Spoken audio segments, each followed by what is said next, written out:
call meeting to order. Yeah, okay.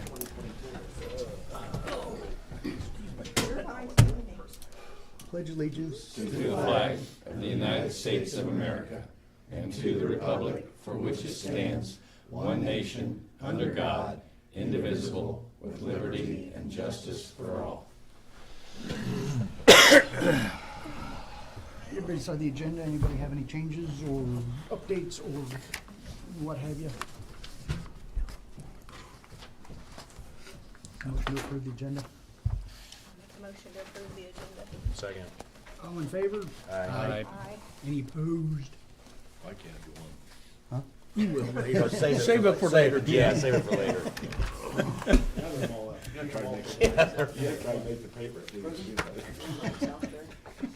All right, we have Reedy with us today. Morning, Jerry. You wanna pull up a chair for him? Here's maybe? one right here. You got- Blank. oh, I yeah, don't right want here. Jim to be too comfortable, so have a seat. Yeah, please. Printouts, or I have my computer. I don't know if you want Either it on one. the screen or Whatever. Whatever. Printouts are good. Both? Yeah, or both, Either whatever. both, or it's just A or B? and or. Now, how much does this cost? Like $150 each? What, these? Cha-ching, oh, everyone he hands out. it's like, Well, yeah. yeah, what do you charge at your business? Ka-ching, ka-ching. You don't even wanna know. Let's just say you can't afford it, okay? Oh, I'm sure I can. Well, you wouldn't pay it. Pictures cost extra. Thank you, sir. Wanna do those today or you wanna wait until Thursday? Our regular, okay. 18.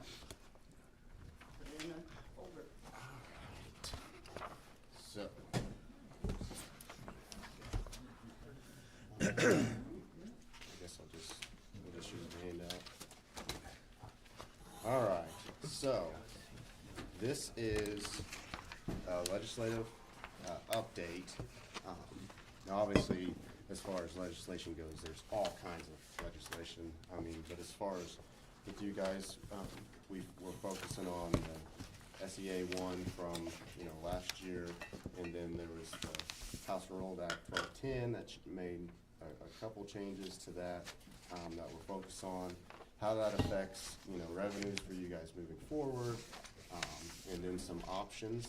Now, we stayed big picture with this. I know that I spoke to some of you as far as the options that you guys have, with income taxes and so on and so forth. So maybe by the time we leave this meeting, if there's any certain scenarios that you guys would like to see, because there's all kinds of different options.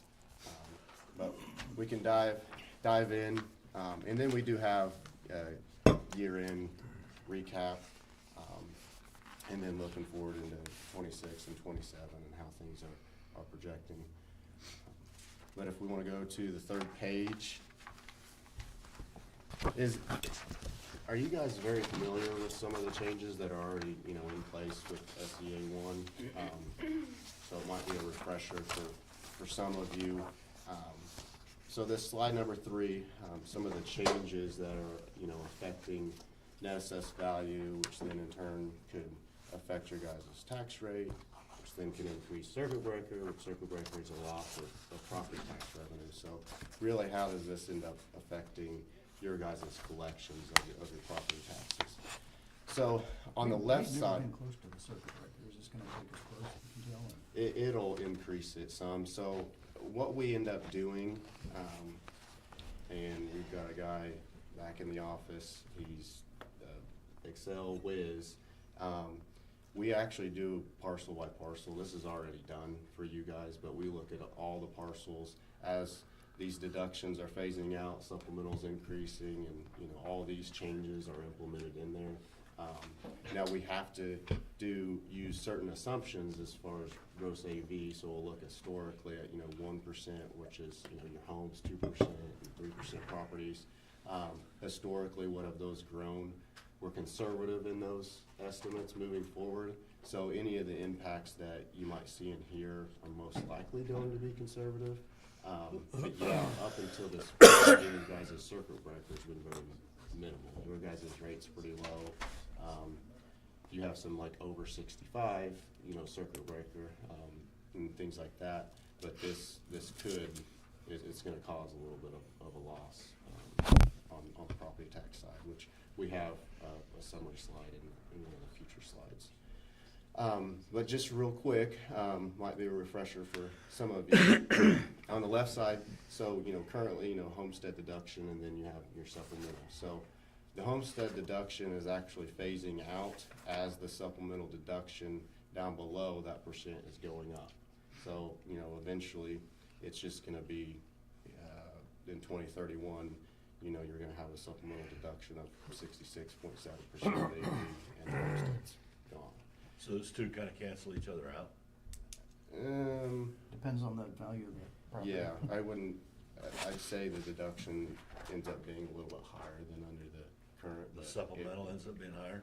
Yeah, it'll end up being higher. So, yeah, as that top one phases out, the other one, the percentages go up. So like here on 2031 under supplemental, if you've got a, let's just use a round number, I got $1 million home. So that says 66.7. So does that mean I get a $660,000 supplemental deduction from my assessed value, my assessed value? Yeah. That brings it down to the net? Yep. Okay, well, that far exceeds this up here. Yeah, it's just the prior there, it will, but it was just a combination of both. Right, But but yeah, so once what's it gonna immediately happen goes is away. that because of this, the homestead deduction phases out, but this supplemental kicks in, and the supplemental is gonna drive down the net assessed value, which is gonna drive down the property taxes. Theoretically. Well, mathematically. it just depends. It'll drive up your rate. Cause right now I'm getting both. On 2025, you're getting 35% of assessed value, right on the supplemental, and then right now on 25, if you head to 48,000, so you pick up those two, right? Yeah, it's gonna cause net AV to go down, Which is good for property taxpayers. potentially, but at the same time, because you're still gonna get your maximum levy, say your 4% growth on, your property tax. So what it So changes, it's gonna- it's the actually rate- just gonna drive the tax rate up. Which Okay, then gotcha. then So it it really depends doesn't- on whether or not that particular taxpayer is at the cap or not. Okay, okay. So it just I'm with you, depends. okay, yeah. I got pictures of all the slideshow we had at, the, AIC conference. I'm sure there's a link to that somewhere. I'll see if I can Now, are find they it. naked Because or it clothed? actually went into percentages of, Yeah, the tax seen or this. the property values. Lower property values are gonna be hit harder, higher property tax values are actually gonna have more relief. Oh, really? Yeah. Okay, all right. And then, the 2% properties, so like rentals or ag, currently, there was under the income system, no deductions for that. Now those are phasing in also. And then on top of that, there's other property tax impacts. So now there's a credit for homeowners. That's 10% of what your tax liability ends up being, but it maxes out at 300, so it can't be any more than that.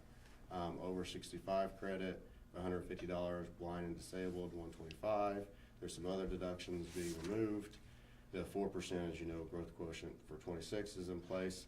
And then another one is business personal property. There's a $2 million exemption that's starting in 2027. It was previously 80,000, so that's going to affect obviously assessed value again on the 3% side, and then also any new business personal property is exempt from the 30% depreciation floor, except if it's in a TIF area. So once again, that is going to affect net assessed values, which then could drive up rates and could cause, circuit breaker loss. But even outside of the circuit breaker loss and hitting caps, these credits, that is gonna be a benefit to taxpayers, which is then less collections on the unit side, on the county side. So these are in place right now and are currently, phasing in. This is from SEA 1 that was last year implemented. So, Is the veterans one gonna affect very much? The what? Veterans? I can send you guys, I can talk to Tim Stricker in our office. He's got like big database. If you they're guys, 100% disabled, they don't pay taxes anymore. yeah, so he's got it all factored in, even with the over 65 credits and things like that. So if you guys want specific details like that, just let me know which ones and I'll have him track it down within the database. It's a large database because we literally pull the parcels, every parcel, and honestly, I don't know how he does it. He's a whiz when it comes to that stuff. The disabled veterans credit is going away, correct? No, It's not? I don't believe so. It I thought it is. was, I thought I heard it was. What?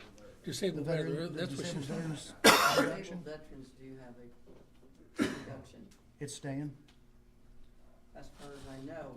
Okay, because I heard at one point it was going away. No, it's not Okay. going away. Well, as far as I know, they go by percentage. Okay, So whatever your percentage is what your deduction will be. okay, Now, if you're 100% and you're a disabled veteran at 100%, you will pay no property tax. okay.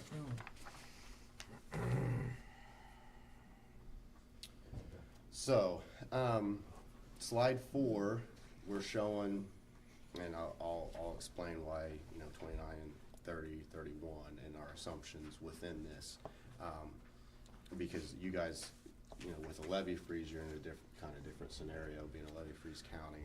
And then I know that there's some debts that are falling off as well. So, right now, within our database, our assumptions based off of just, hearing your guys' discussions, is when the debts fall off, we're not reissuing based off of what's in our database. So those are falling off, but the levy freeze is being taken out of like the income tax portion. That levy freeze is going back into your property taxes. So essentially, we're showing the levy freeze amount going in, but the debt falling off. And it happens to be really the property tax levy of the levy freeze is a little over 1.5 million. It's like 1.56, which happens to be almost spot on with your debts that are falling off the levy. So I've heard you guys, like at least your ambitions are, let's, try to plan things out, build up cash to, fund, whatever capital outside of debt. So that's what we have in here currently, because under our typical models for our, other units, our assumption is, level debt, but I know that you guys have talked about not reissuing potentially. If you want to see it a different way, just let us know, and we can change that. But I do want to point that out as far as that's a big assumption for you guys. And then this also, the reason, so if we go through this is the fund, this is the loss from the SEA 1 to your property tax. So smaller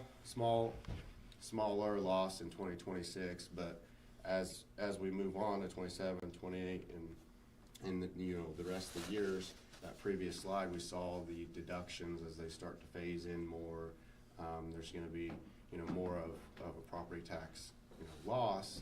So 27, it jumps up a little bit. 28 jumps up more. 29, the reason that you actually see a positive there of property tax is because under SEA 1, your levy freeze amount goes back into your property taxes. So 1.5, 1.6 million roughly is put back into 2029. So that's why you actually see, a positive of 677,000.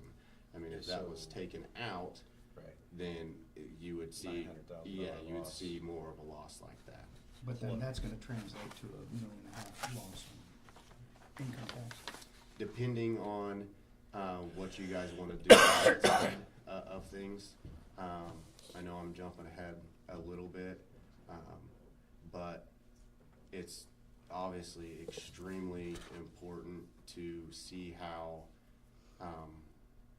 not just looking at the income tax side and how does this affect taxpayers based off of what they were previously paying, but there's changes on the property tax side too. So you want to collectively look at, maybe a scenario where you have a household income of, $100,000. They live in, a 200, like different scenarios like that.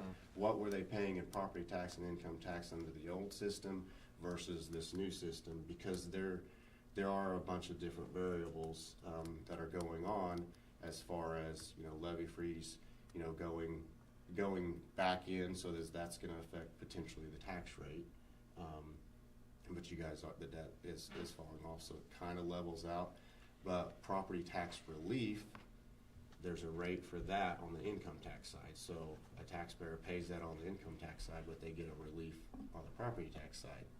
Well, that's going away also. So if it's me, I'm, and I'm, sitting at the table with you guys, I would want to know, like, okay, because there's a million different ways to skin a cat when it comes to this. You guys have, a bunch of different options, but it's very important, not only how does it affect you guys, but how does it affect the taxpayer? Yeah, and I want to interject something here, because I've been pretty vocal over this over the last several months. First of all, I'd strongly suggest that we all think in terms of a rolling 5 years. So we've got 26, 27, 28, 29, 2030. And then secondly, on January 1 of 2030, we will not have any debt. So the county will be completely out of debt. Number two, I sent out a smart aleck email here a few weeks ago about, I want to take $1 million out of the 26 budget and I want to stick it into the rainy day fund. Now, my logic for that is that we've got 27, 28, 29, 30, right? That general obligation bond that we borrowed last year for $4 million will mature. So my concern for a story problem is how do we shore up that rainy day fund, because we've only got, I think, 270, 280 grand sitting in that rainy day fund. Well, it would be nice by the time that $4 million note matures, that we've got, say 3 or 4 million sitting in the rainy day, because if that's the case, now we've got cash that we can cover capital improvement projects. And we don't have to borrow any money, because my pet peeve on when we do this, when we borrow that $4 million for 4 years, which is it's a small amount of money, but I think we were billed $80,000, $90,000 by the time you add in Greg Garitas, his fee to do that, and then the cost that Barnes and Thornburg charges to do that. So for me to go in here and say, well, we're going to pay 4%, let's say on $4 million, and then turn right around and have to pay $80,000 to borrow, well, that's 80 grand we could have used to almost do half a mile of road or something, right? So for us, to me, the story problem is over this next 5 years, on a rolling 5 years. Every year we just keep pushing it out and think 5 years, and how do we position the county to where we can manage fund local government, manage the expenses in a way that we can stabilize those tax rates and not be in a position, because my concern with what you're pitching here is I can see that if we don't manage the expenses, we don't increase our cash reserves, and if we can't stay out of debt, what's going to happen is somebody's going to get to this table and somebody's going to go, we need to increase income tax. And I absolutely categorically, I'll probably die of a heart attack, and you'll have to call 911. So I don't want to pay any more income tax. I don't want to have to pay. And this is personal for me as well, because I have to pay I pay my income taxes every quarter. And I write a check to the Indiana Department of Revenue, and I cut a check to the United States Treasury. And I know exactly what I'm paying this county every quarter. And so not only do I have to pay the county, and then I got to turn around and pay my property taxes. And so when I look, I think the state of Indiana is 3.05% is the state income tax. And then, and then the thing of it is then we got to turn right around and pay 7% sales tax, right? So we got to pay 7% sales tax, we pay 3.05 in the state of Indiana, and then what is it, 2.554 to the county? Okay, and to be honest with you, what is this, so government wants to continue to increase and spend and spend and spend, and at the same time demand that I have to live on less. Because that's in essence what they're doing. Just spend, and we don't worry about it. It's free money. We'll just take it from the public, and then you gotta live on less money. Well, wait a minute. Okay, if you manage your expenses and not spend every dime that, well, we need this, there's all these I wants. Everybody wants this, and this. So that's just, there's my disclosure. Thank you for listening. One thing we're gonna have to do, I don't disagree with what you said, but, one thing, we're gonna have to, and maybe, I don't know if you can help with this, Jerry, or somebody in the office could help with this, a projection of what the loss of that, go bond is gonna do to us, because that's $1 million a year. Right. And what we're gonna do is, to accomplish that, we're gonna try to save, we're gonna try to build up the rainy day fund. Right. And then if we eliminate the go bond, then what we're gonna do is have to dip into the rainy day fund potentially to cover that $1 million less of revenue. Right. But then we're gonna burn through the savings, and then we're not gonna have it, and then It's a we're gonna difficult and story then we're gonna problem. end up It's a having very to do another difficult, it's a bond. very difficult story, but it's not an easy story problem. it's not. And not at all. No. And the challenge with it is whether or not the county council, has the political will to say no. I mean, we can't just, you want the, cause, the thing I've learned over the last 44 months, is you got everybody out here wants more money. I get it. I mean, but there's only so much to go around. There's only so much we can cut though, too. Well, That's, like I said, that's something for future, That's- not for right now. that's where but it that's gets stuff we difficult. gotta- Well, we gotta and look back at. to that, because you're correct, right? But back to that, don't we also have to prioritize? Oh, yeah, absolutely. We can't, what's, and we've, how do we prioritize of what's, important, so on and so forth. So it's like this challenge that we've got with labor cost with the law enforcement center. Okay, and so Which we that, can't reduce. well, that's expensive, and we've got that, and then we've got another $300,000, we're gonna have $850,000, in 2027 with the ambulance services. We've got, Brad, which I understand, we've got this massive turnover that's going on within the law enforcement center because this pressure on labor costs at the state level. And so it's a difficult story problem. And, there's only so, and I kind of equate it this way, I think when you buy a pie, don't you cut it up in 8 pieces? You quarter it, and you got 8 pieces to a pie, I right? cut it into 3 and have a third of Well, it. here's the issue. If you're gonna have Thanksgiving, and you got 8 people, right? And then all of a sudden you have another 8 people, and you only got 1 pie, right? So, and the issue is if we don't have enough money to go out and buy more pie, which is the situation we're in. We only got a finite amount of revenue coming in, right? And you've got all the, we've got the conversation going on about emergency services, we got the conversation going on about fire departments, we got conversations, all sorts of different conversations going on. We interrupted you. I think Yeah, it so I just- depends a lot on what capital projects and if there's anything major down the road.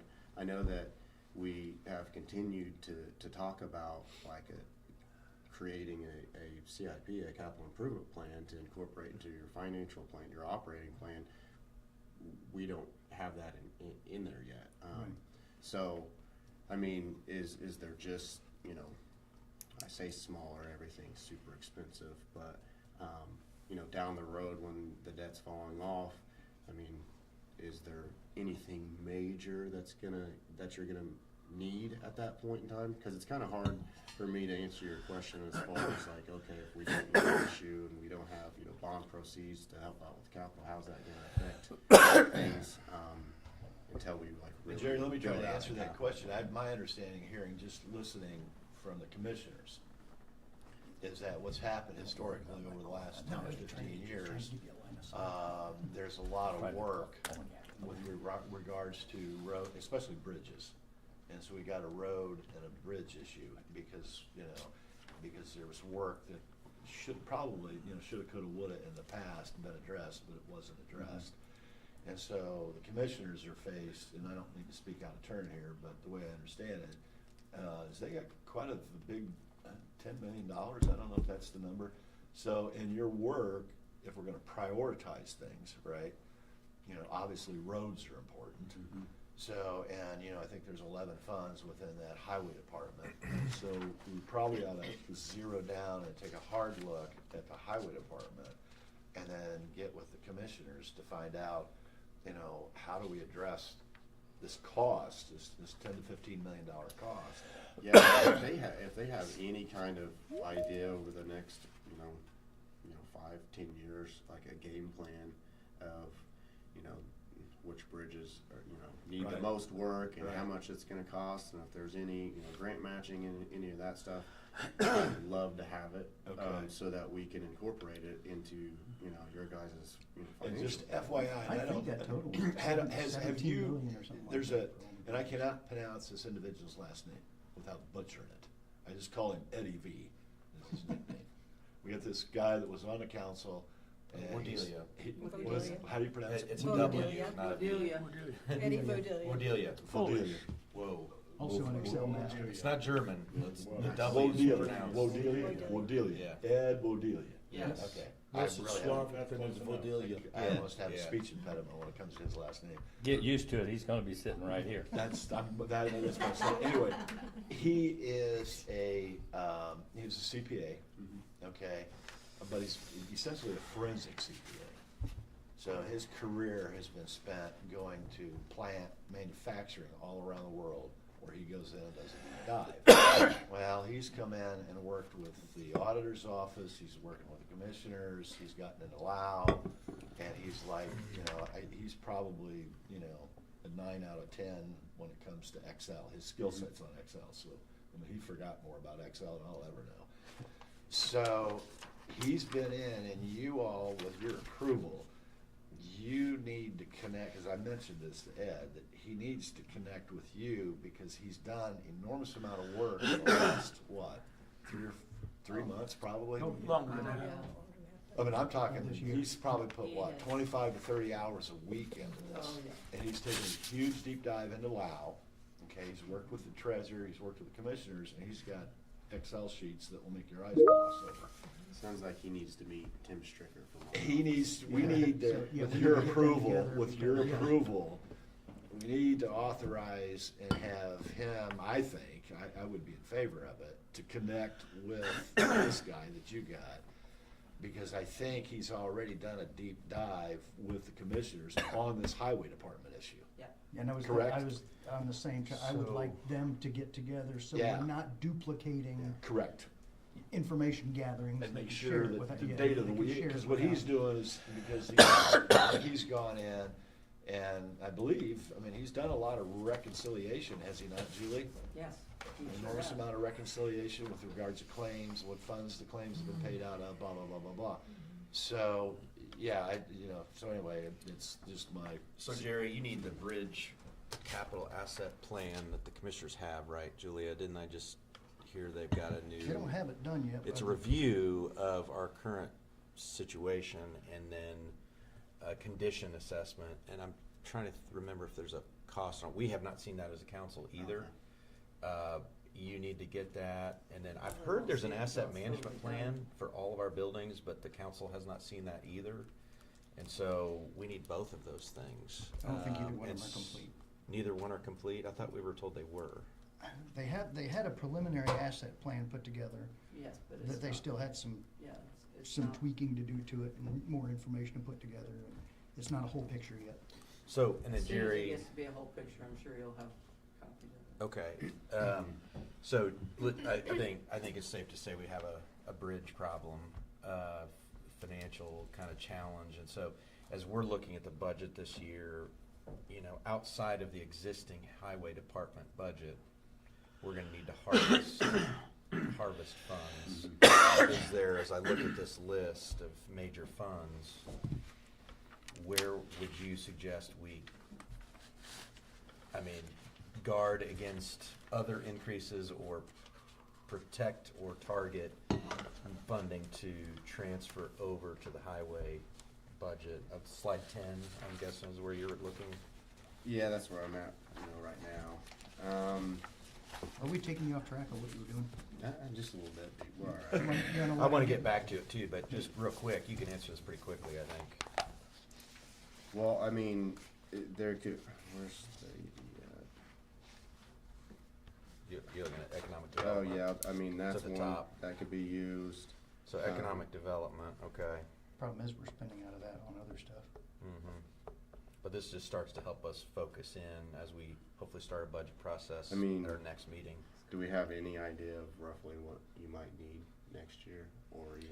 That's yet where this year? report, I mean, it's gonna be more than we have, so there's no Sounds- question there. Yeah, So shocker. it's gonna be every penny we can scrape, and we're gonna need more, so.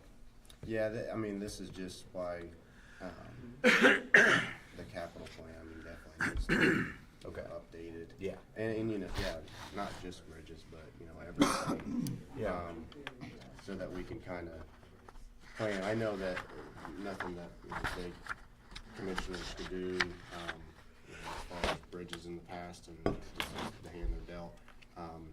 But another reason why it's extremely important to have a capital plan. Yeah. So this doesn't happen. Yeah. If you, like, once we kinda have an idea, I mean, that's a fund that can be used for things like that. Riverboat can be used for anything, obviously, general fund can be, I mean, clearly, Q Bridge, we can. And then even outside this, there might be ways to, you have what we call fund flexibility. I mean, you might have something budgeted in a certain fund that could actually be moved to a different fund. Like say bridges can only be spent out of, say, this isn't the case, but Lit ED, but you don't have enough funding. But then you have an expenditure in Lit ED that could actually be spent out of a Yeah. more restricted fund. So we can move stuff around. It's just, yeah, it just depends how much it ends up being. But that's not gaining revenue, that's just taking money out of one pocket, Right, putting it in just the other moving. pocket and saying, hey, we got. Well, unless it comes from the new innkeeper's tax increase, like it's an offset from that, we've talked about, I think that's what you're getting at, is if we can be creative with certain funds, then, That would be Yeah. nice because I mean, Yeah. it's. Yeah, it's but we'd growing. have demonstrations out in the streets of Nashville. nah, we've already talked about it. All right, what do we need to do here? Keep going. So page 5.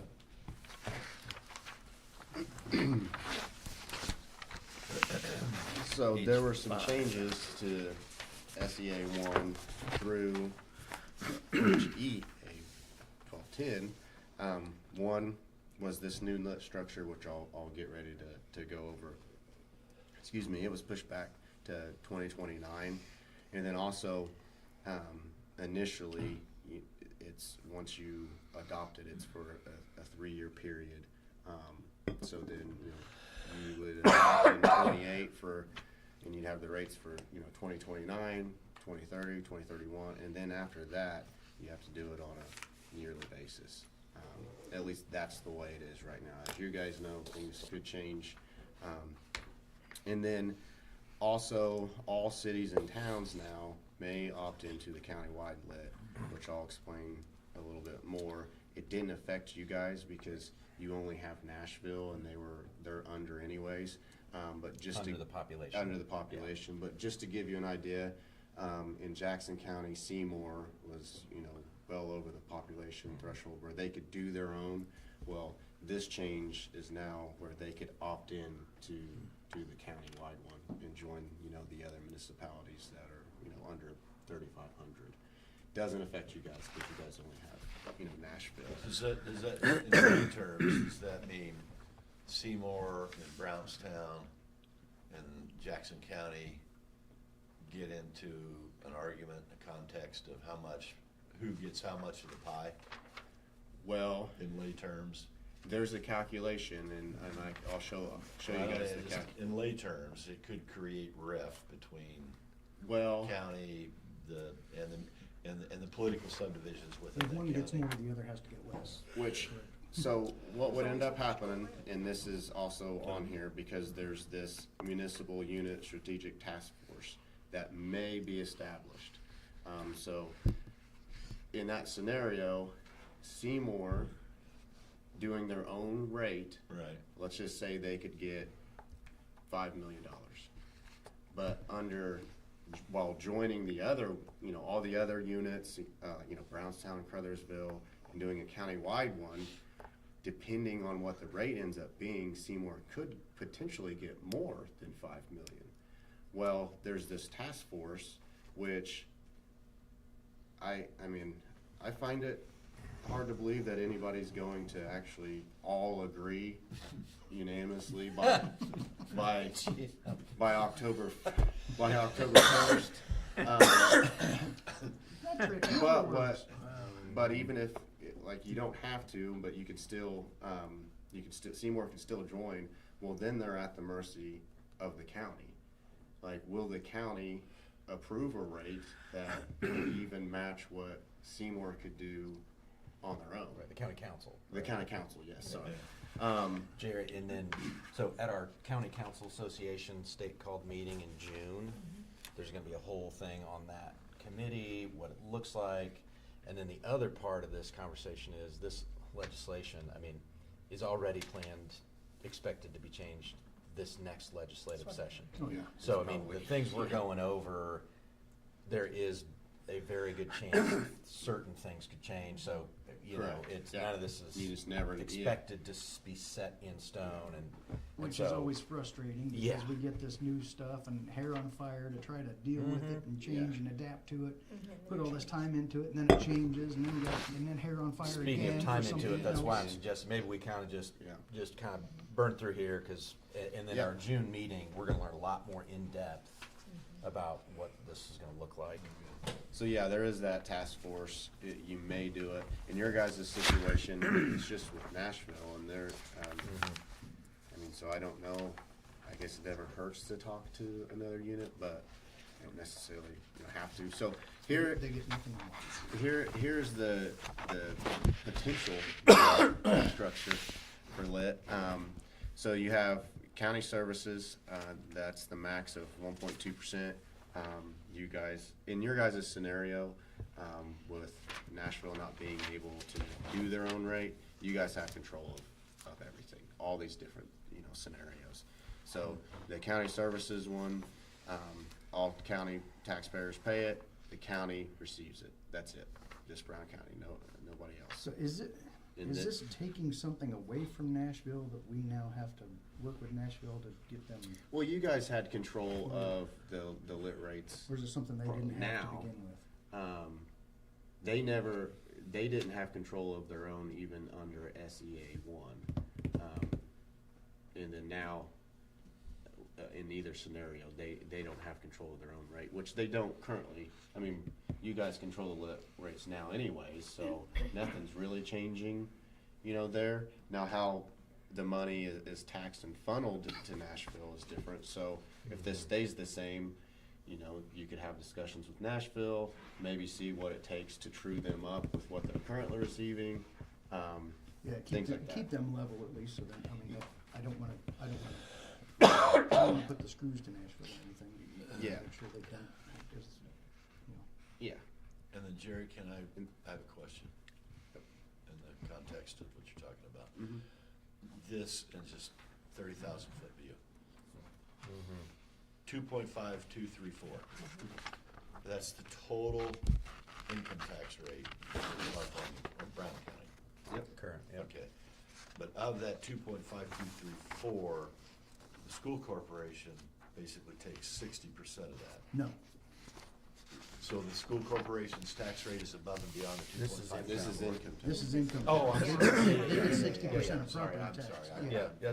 Yeah, you're on property, but Yeah, you're right, brain fog. on that front, and now to piggyback on that, Yeah. Different we're kind pie. of trying to move us forward, because I know you don't have all day. Yeah, right. But 2.5%, Yeah.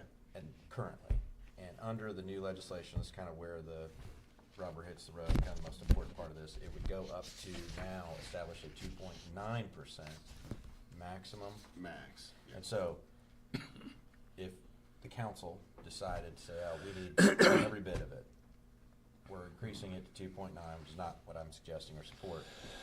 Like 4.5 million additional. I actually have, it might be on the next slide. I didn't see it, but I looked at it. I can show But, you. I mean, the council on the needs to next know slide. what's even there in the universe of possibility? Yeah, we have And- that. Okay. Yeah, yep. So just real quick, then there's a fire and EMS, that's a max rate of 0.4. All taxpayers, pay that, and then it's divvied out, county if fire EMS, and, there's the fire territories and districts, and so there's a formula without getting into the weeds on how that's distributed out as well. Then there's another for non-municipal units, so that could be, townships, libraries. I'm trying to think what all you guys have. Library, fire protection district, solid waste management doesn't receive anything right now. But then there's another rate that you guys can control there that would divvy out to those units. Do you have the rates there? Is that what you were looking at? I have the rates here. So it's the max of 0.4% fire protection and EMS. What are we currently at? Well, it's a different breakdown for what the current structure is right now. Oh, okay. Because it's certified shares that go into your general fund, there's a rate there. There's a public safety, if you wanna know the public safety rate. Is that the one that's capped here at 0.4? It's a completely different structure. Or do we so- have any cap rate affected rates right now that fall into the 0.4? Not currently. I mean, you guys have a public safety. There's Yeah, a Hamlin's Hamlin got a Fire, fire the Hamlin district. Fire District, and then no, I don't think the Conservancy District. So no rates would fall under the 0.4 currently? That's wide open? Well, I guess I'm not Or following do we, on what didn't you're I saying. see, why am I missing this now? The previous Previous- slide said that any fire district Yeah. established after 2025 Yeah. has Oh, to be it's capped at 0.4. established after. Gotcha. That, That was but the key. I this, missed but that this, part, yeah. sorry, this is property tax. So, okay, this is income tax. Oh, okay. Yeah. Okay, sorry. thank you. Sorry, I'm doing the we same skipped thing. over that last point there. But yeah, that's for a fire district. So you guys do have a fire district, but they're Yeah. already established, but. They're pre-established prior, Yeah. but any new one would be capped at a 0.4. Okay, gotcha. Which is Thank- property on the tax. property tax. On the side. property Thank tax, you. yeah. And then it also just so happens to be 0.4 on. Yeah, income yeah, tax. sorry, yeah. Thank you. Yeah. Yep. And then the far right one, the countywide, which would really specifically be for Nashville. So you'd have to implement a rate for them, and you guys actually would get part of that rate. So I'll actually show you that. And the two, so you're looking at the far right, municipal services countywide, 1.2%. But that would put us over the 2.9. Is that separate and isolated from that? Well, so the first three columns, the county services, the fire one, and the non-municipal, if you add those up, it's actually above it's 1.8, but the max for those three, it says can actually be 1.7. So the combination of these three, even though individually you add them up, is 1.8, the max of those is 1.7, and then plus the 1.2 is 2.9. Okay, that makes sense. But then this next page, and try to explain this, there's a lot going on here. This is the far right, so the previous slide, the far right, the countywide, or municipal services countywide. So you guys, it's a unique situation because you only have, Nashville. We have other units that we work with, they might have 7 or 8, municipalities in here. But it's based off of population. So you've got Brown, the 2020 census. So Brown County, we've got your population on there. We have Nashville, and we get to the total. So if you skip over a few columns, you can see percent of total population. Brown County makes up, we'll just say 92%, and Nashville makes up 8%. Well, under this 1210, those units get a 1.5 multiplier. So that means if we look at Nashville's 8.12%, multiply that by 1.5 to get to the 12.17%. And then in order to get to 100%, we just do the difference for Brown County. So essentially what happens is it's a unique situation for you guys. Whatever rate you guys decide to do for Nashville, and everybody pays that in the county. So whatever that ends up being, you guys will get almost 88% of it.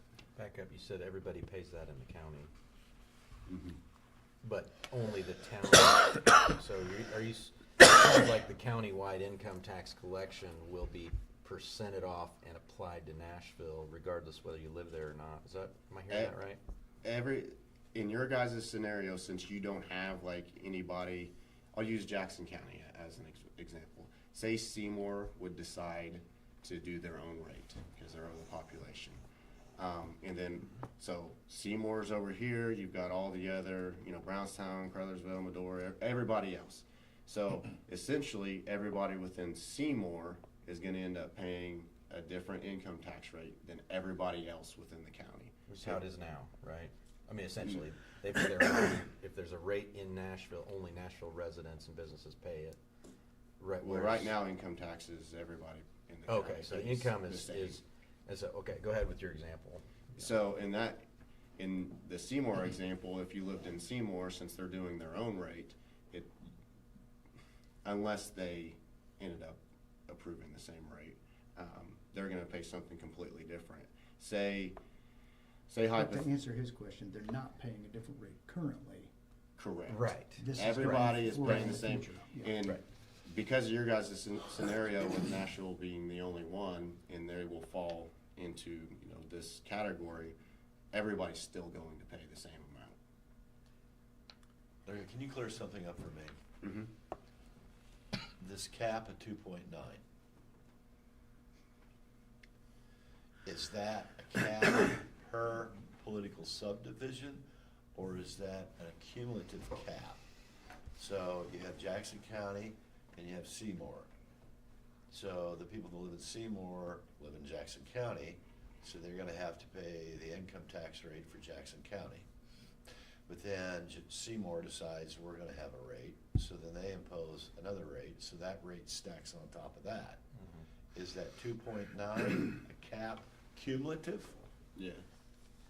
So in essence, then, let me throw this back at you, and you tell me whether I understand it. If, you know, Jackson County says, we're at 2.5% income tax rate. And then Seymour comes in and says, well, we want 1.2%. Well, now you're at 3.7%. Does somebody have to cut theirs to fit the 2.9?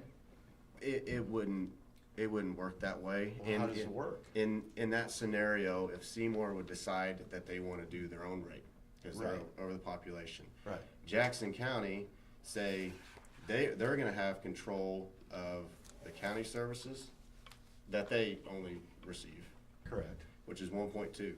And say they max out the fire, which is 0.4. So that's 1.9. 1.2 plus. This is hypothetical. Well, I mean, it's important the math is correct, so we don't go over Right, the but max. we can, right. And then the non-municipal, it's a max of 0.2, but like I said, these first three combined can only be 1.7. Okay, So but- Jackson County has control over those three. Seymour's doing their own. So Jackson County, say they max out what they have control over for, we'll say Seymour taxpayers, it'd be 1.7. So then Seymour, if they want to do their 1.2, they can, and those Seymour residents will be paying Seymour's rate of 1.2% and the Jackson County controlled rates that they have, the county council has control over of 1.7. Yeah, and then, so that, you know, that's. But the cumulative tax rates cannot exceed the 2.9. Correct. But the county tax rate cannot exceed 1.7? Well, these three scenarios here, okay? First three columns. First three. Now Jackson County would still control Brownstown, Crothersville, because they would all join this municipal services countywide one. But since we don't have a municipal, You guys, so they would not, then this 1.2 for the municipal would actually roll into the county then. as far as what's received from it, Municipal services rate of 1.2. Do we not not get that unless Nashville opts in on it? No, they will be, they don't have the option of opting out. Because their population isn't there, so they will have to do that. Which means our current rate of 2.5234, their rate is gonna come out of that?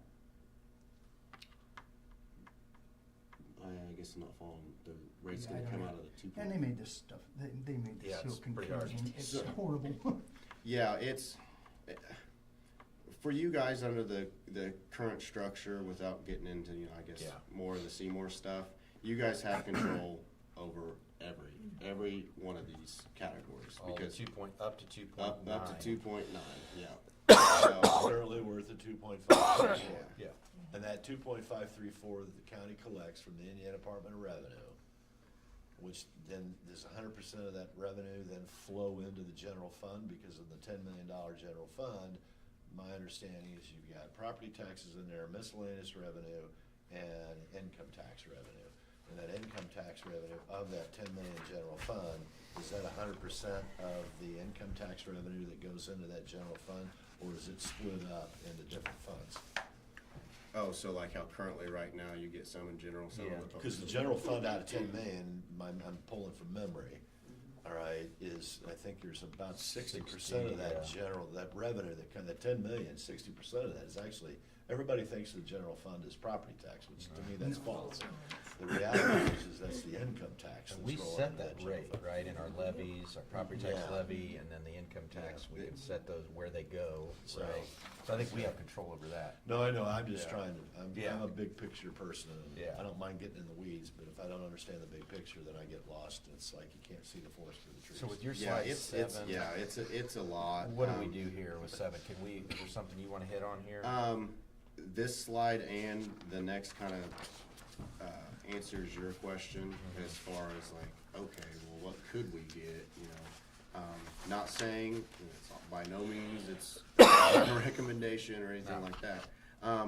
But in order to make Nashville whole, say, this is with the 1.2%, maxed out that you'd have to do for, to help out Nashville. They currently receive, like, what is it, 723,000. I mean, under this scenario here, maxing it out, it'd be 814,000. So back up a second. This is the scenario that it's maxed out at 2.9, is that what we're This looking is, at? this scenario is just the far right column on the previous one, the municipal services countywide. So So, this one right here, Scott. oh, sorry, back up, gotcha, yeah. Because, So the next slide, the green slide, the slide 7, Mhm. is reflecting, is reflecting how this calculation, the 1.2% municipal Yes. services countywide. yeah, first how it's divvied up to the different units, which in your case, it's just you guys in Nashville. So that 1.2%, this municipal services countywide one, okay, that's the one where it's divvied up based off of population. Okay. The municipalities get that 1.5 times multiplier to the population. But even after that, I mean, you guys, just the way the math works, and only having Nashville in there, are projected to receive roughly 88% of whatever rate ends up being. So, a 1.2% rate would generate approximately $6.69 million of lit revenue. Now, that does factor in, we did a 3% annual growth. So we have 2026, like, income tax numbers that, a certified pot of money. So we are growing that by, 3% each year to get to 2029. So a 1.2% rate gets you roughly 6.69 million. Of that, I'm just gonna round, Brown County would get, say, 5.8, yeah. yeah, and then Nashville, 814,000. And then, another way to look at it for your guys's, the far left column, that you guys get all of it, that 1.2% still generates the same amount of money because everybody in the county pays it. So let's flip to the next page, so it's a little bit easier to see. Page So the far right column, you can see the, you know, big amount there. The general purpose lit, far right column, 12.5 million, which is, well, sorry, let me go to the third column there. The general purpose lit, this is only the county's rate, you guys would get all of that, so that's 6.69, okay? Then next column to the right would be, you guys max out the 1.2% that only you guys receive, plus you max out the other 1.2% that you get, you know, roughly 88% in Nashville gets the 12, or yeah, roughly 12%. So that's those two combined, so the 6.69 and the 5.8. Now, once again, we're not saying we're recommending doing that, we're just letting you guys know, like, hey, if you maxed out both of those rates, which right off the bat, that'd mean the rate at the lowest would be 2.4%. Which is a drop, so I'm still not, But it, and we only get 1% of that. but it's not entirely, like, you're not making everybody whole yet. I mean, No. what about townships? Anybody that provides fire, library? Do you want to do anything with the school? Because they're not getting anything under this. So does that mean Brown County wants to do like an interlocal agreement and based off of what they receive and give the school some? I don't know. That's just discussions, because the school right now is receiving like roughly, I think it was, I don't know, 557,000. Under this system, they don't get anything. Like that is. And that's income tax. Income tax. So does the county want to, you know, do an interlocal agreement? So this just shows, I mean, what you could receive. Like, you're obviously, you're not gonna do that. That's a lot. I mean, yes.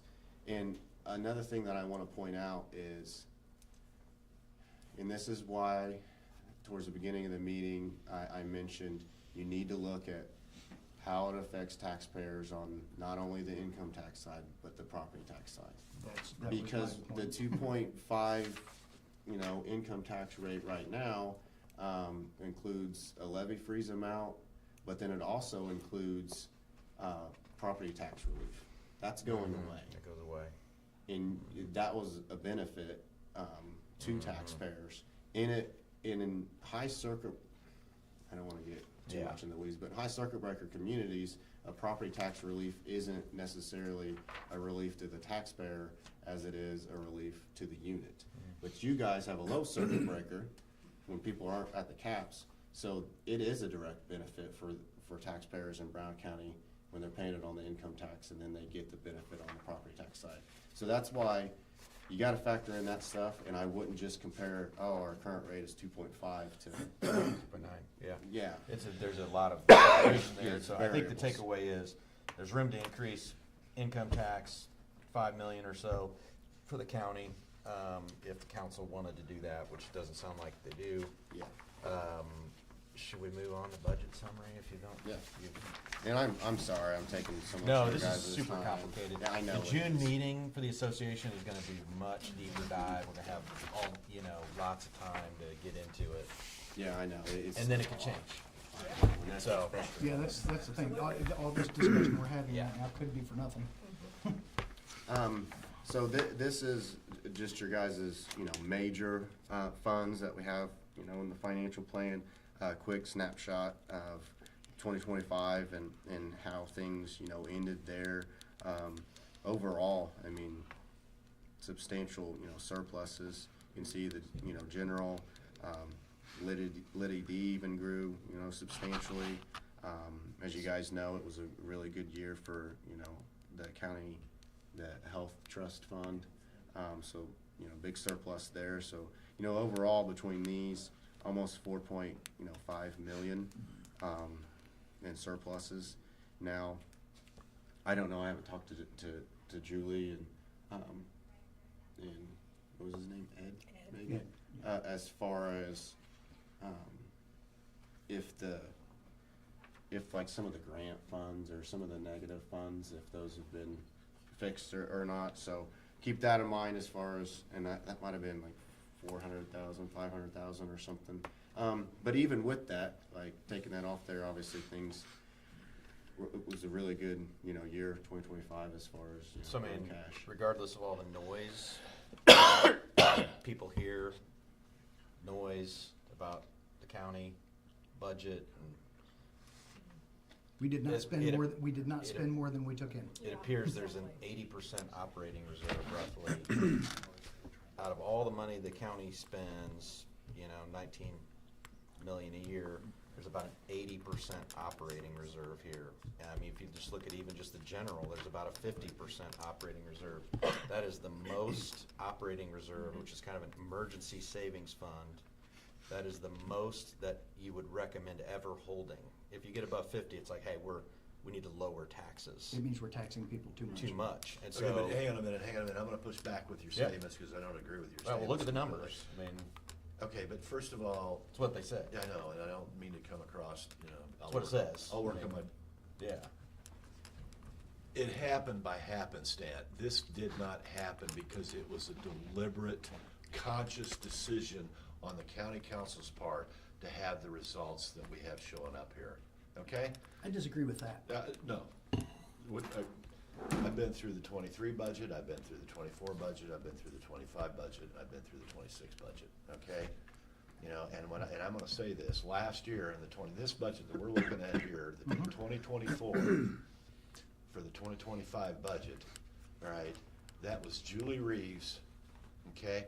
It was Julie Reeves, it was Clemens,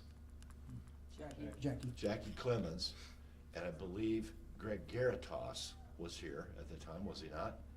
But actually, it was Jackie Clemens and Greg Garitas, or it was Jackie Clemens and Julie Reeves who really did the budget, okay? Period. And I'm gonna say that, and the reason I'm gonna say that, Scott, is because I personally didn't really know where we were at as far as the budget, the 2025 budget was concerned. So when I look at this, this $842,000 surplus just on the general fund, right? And I look at the revenues, we receipted in $10,476,000. But when I look at the 2026 projected revenues in the general fund, it's about $400,000 less. It's Okay. updated since then, but yeah, it was during the budget because we don't factor in the Okay, supplement. and I've had conversations with Ed on this, is that the problem with these numbers is these numbers are a snapshot. So January 1, all right, these numbers change.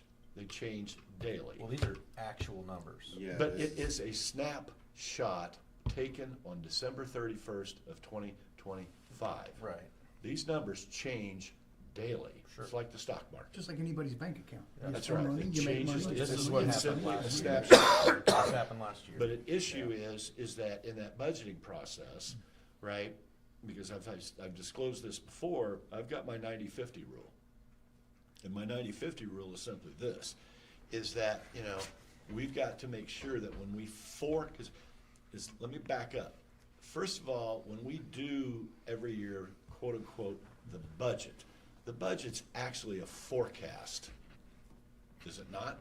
You're forecasting revenues and you're forecasting expenses, right? And our target ought to be that our expenses shall be 90% of the forecasted revenues. Because if we could hit that target, which we can't right now, okay? If we could hit that target, then that would imply that your cash reserve balance will grow by 10% each and every year. Actually, we did hit that. If you look at total, All right. total revenues of 10.5 million. Yeah, but I'm not gonna sit total here, I spending am of not, 9.5 million. this is where I have trouble with. Total spending was This was is about where I have 91% trouble of it. with this political, I can't stand the whole political thing, it just drives me nuts, all right? I'm not talking political. I'm Well, looking I at want to get to the truth and Yeah, address the truth. do I want to deal with the truth, the facts, and deal with the truth. And the truth is that, yeah, that's a feel-good number. So I can sit here and go, hey, public, I'm on YouTube right now. Hey, we were up 842,000. Look what a great job we've done. All right.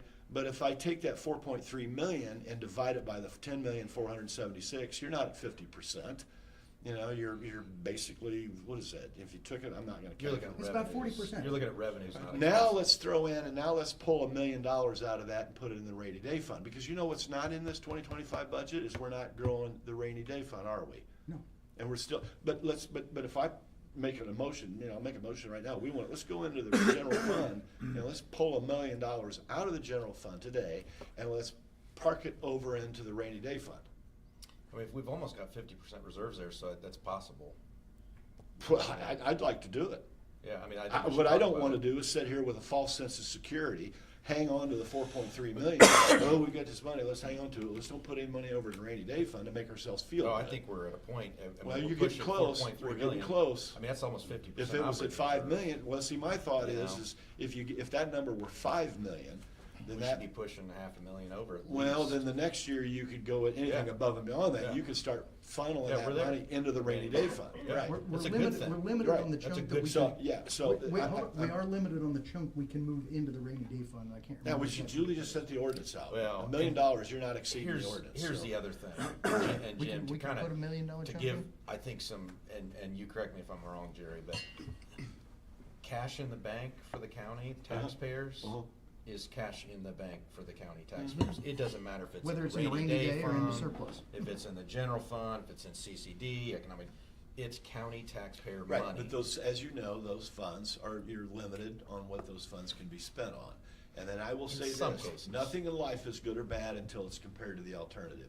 And I tell you, the county that I've been paying attention to, that I think is a great comparison for Brown County, is Vermilion County. When I look at when I look at Gateway and look at the year-end the balances at, Vermilion County, they're doing a fabulous job.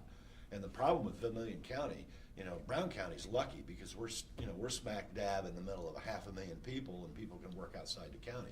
You go over to Vermilion, the only place you're gonna work is you can drive down to Terre Haute, right? But there's nothing around Vermilion. They're stuck over there on the west side of the state, and they're a long and narrow county.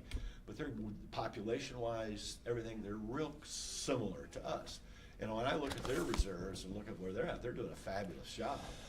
You look at Newton County up north, it's really not a fair comparison because they're buying Chicago's solid waste, but, so there's room for improvement, and, to me, if I'm gonna represent the taxpayers, and,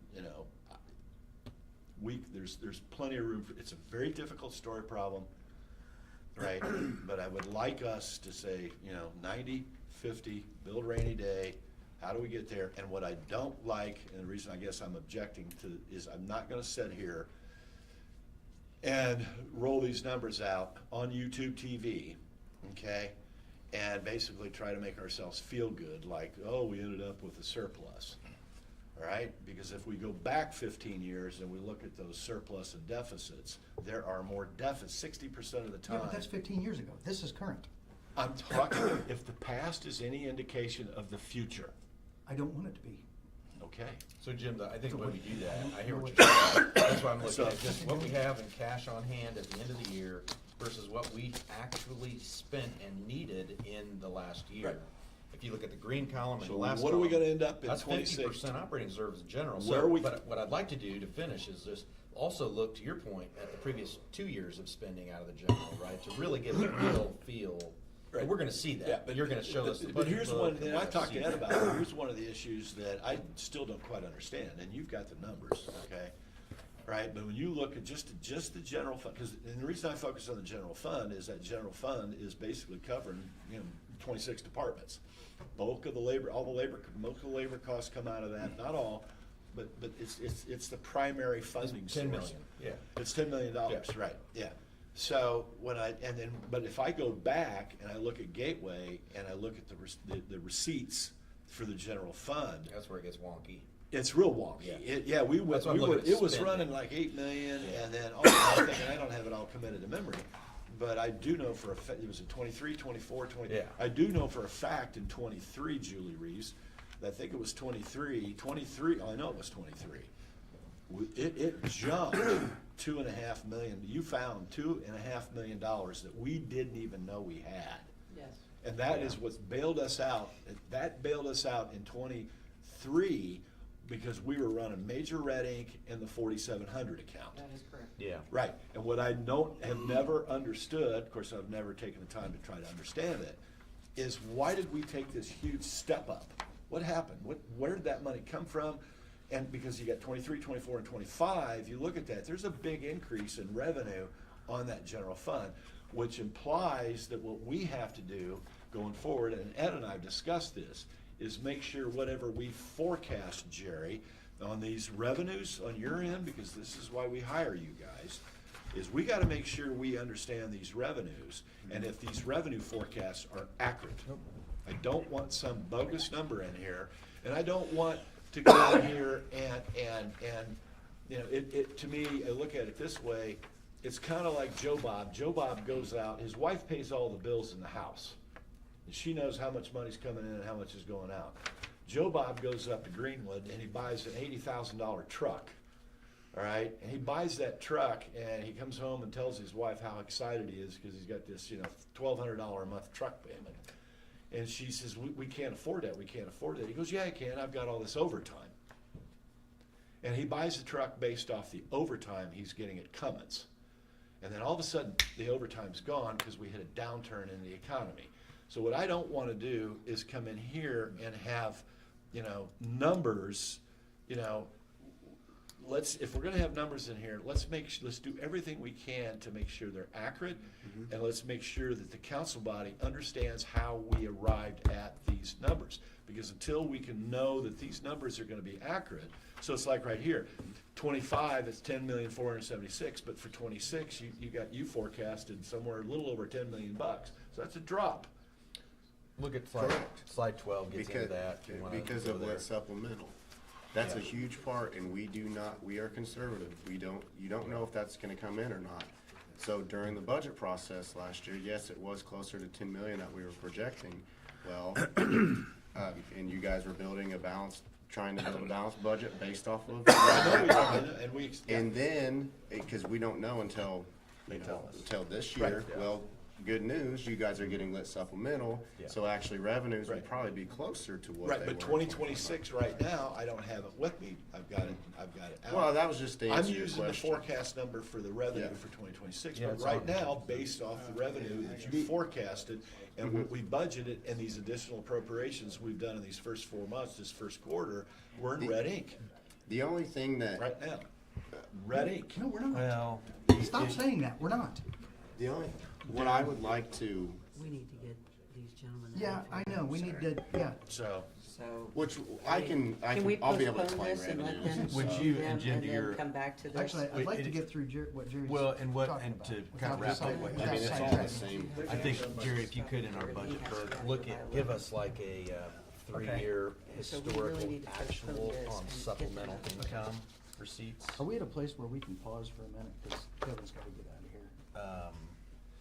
Like a 3-year snapshot on the historical supplemental receipts, because it's always like, oh gosh, what are we gonna get? We never know, and then until the state tells us, and so if we see 3 years, and then we gotta look at economic factors, because that is basically the overage in income tax collections that no one can anticipate within our county. Right. They hold it like, hey, are we gaining, income in the county, losing, what's the economy doing? I mean, no one can anticipate this, we can guess, but if we have a historical and we keep an eye on that, then that's about as good as. I we just can want to do. make sure our Yeah. numbers, our forecasts Yeah. are accurate as they can possibly be. As they can be. But they you know? can't be accurate, because they're It It's changes forecast. every day, I already Yeah. said That's right. It changes Yeah. every day, they're right? guesses. Are you at a place where we can pause for a minute? So Yeah, that's fine. Kevin with the CVC. Almost done, yeah. Almost done. Yeah, right at the very end. Yeah, Paul, wait right there. Almost done Yeah. until we start Yeah. arguing about We got stuff, budget yeah. timeline next, though, yeah. All right, we have Kevin Alt from CBC, appropriation of $131,500 from innkeeper's tax. Innkeeper's Tax Fund, which is Fund 1127.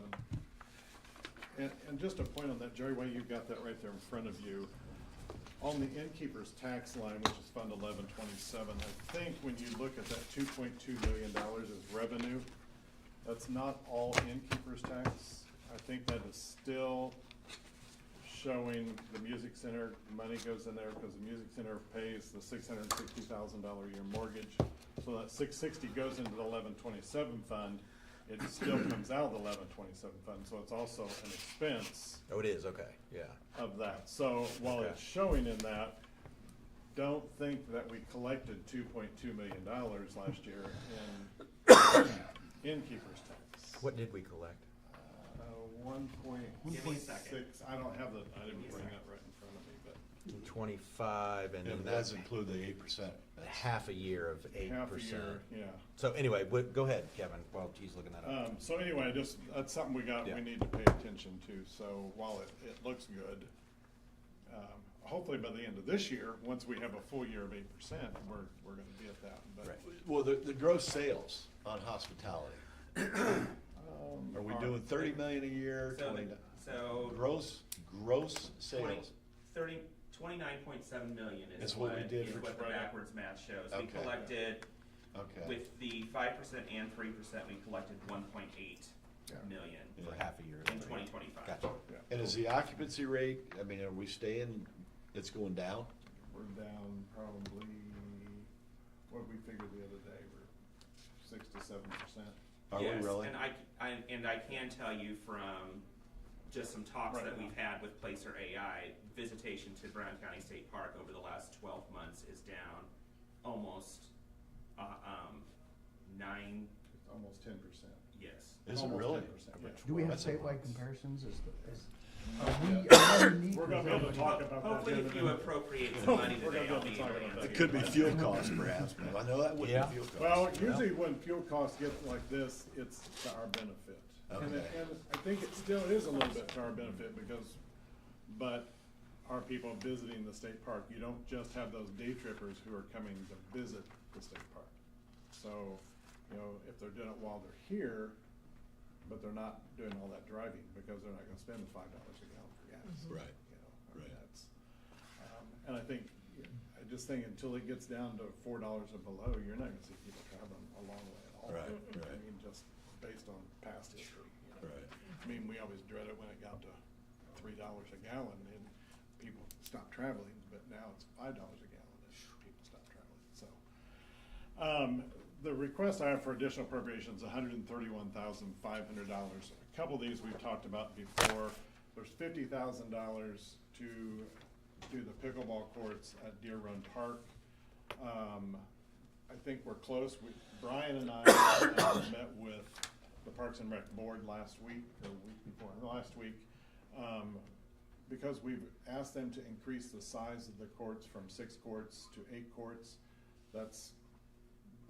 It's moved a little bit into some flood fringe or flood plain. I can't never remember which is which, and you can't build in that. So, the Parks and Rec Board didn't really like the way it was gonna have to sit to bring out that, so now they're looking at a different location.